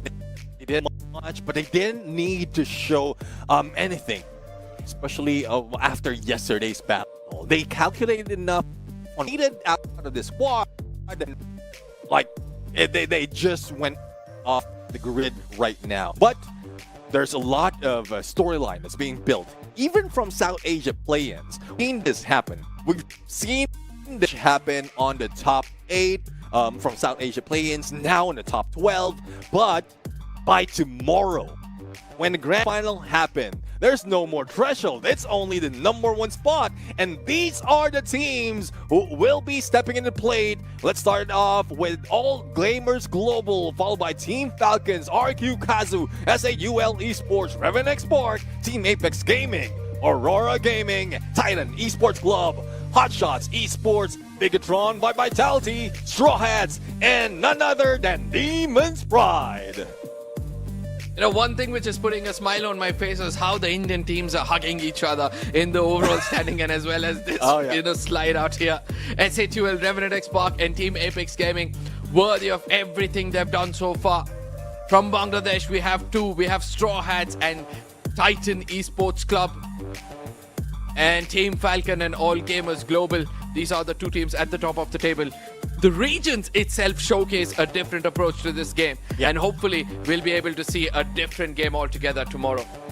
Yeah, we almost got to see only 2 representatives out of all the regions. And no offense to the Indian teams right here. If one of the Indian teams has been pushed down and then Magna Esports managed to get through, that could have been an equalized 2 from each region. But again, we still have more from the Indian teams, more chances for them to get that championship away from Southeast Asia.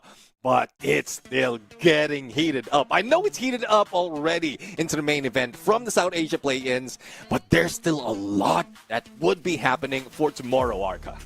This is where I request you guys to share this among your friends. Share the news, and also make sure you share the scheduled stream tomorrow so that everybody can come here and witness the best gameplay you guys can ever find in Free Fire Max Circuit, because this is where teams is going to duke it out. They're going to fight to the finish because it's the championship online with 90 points to first take for themselves, and then and only then can they activate the champion rush condition. I do agree. I mean, the threshold is already farther away, but the teams are all hyped up. But as we end this main event, we're going to bid goodbye and good night to everyone again. I'm Neptune Jammer Garcia together with Arca. We're going to say good night. See you again tomorrow for the grand finals.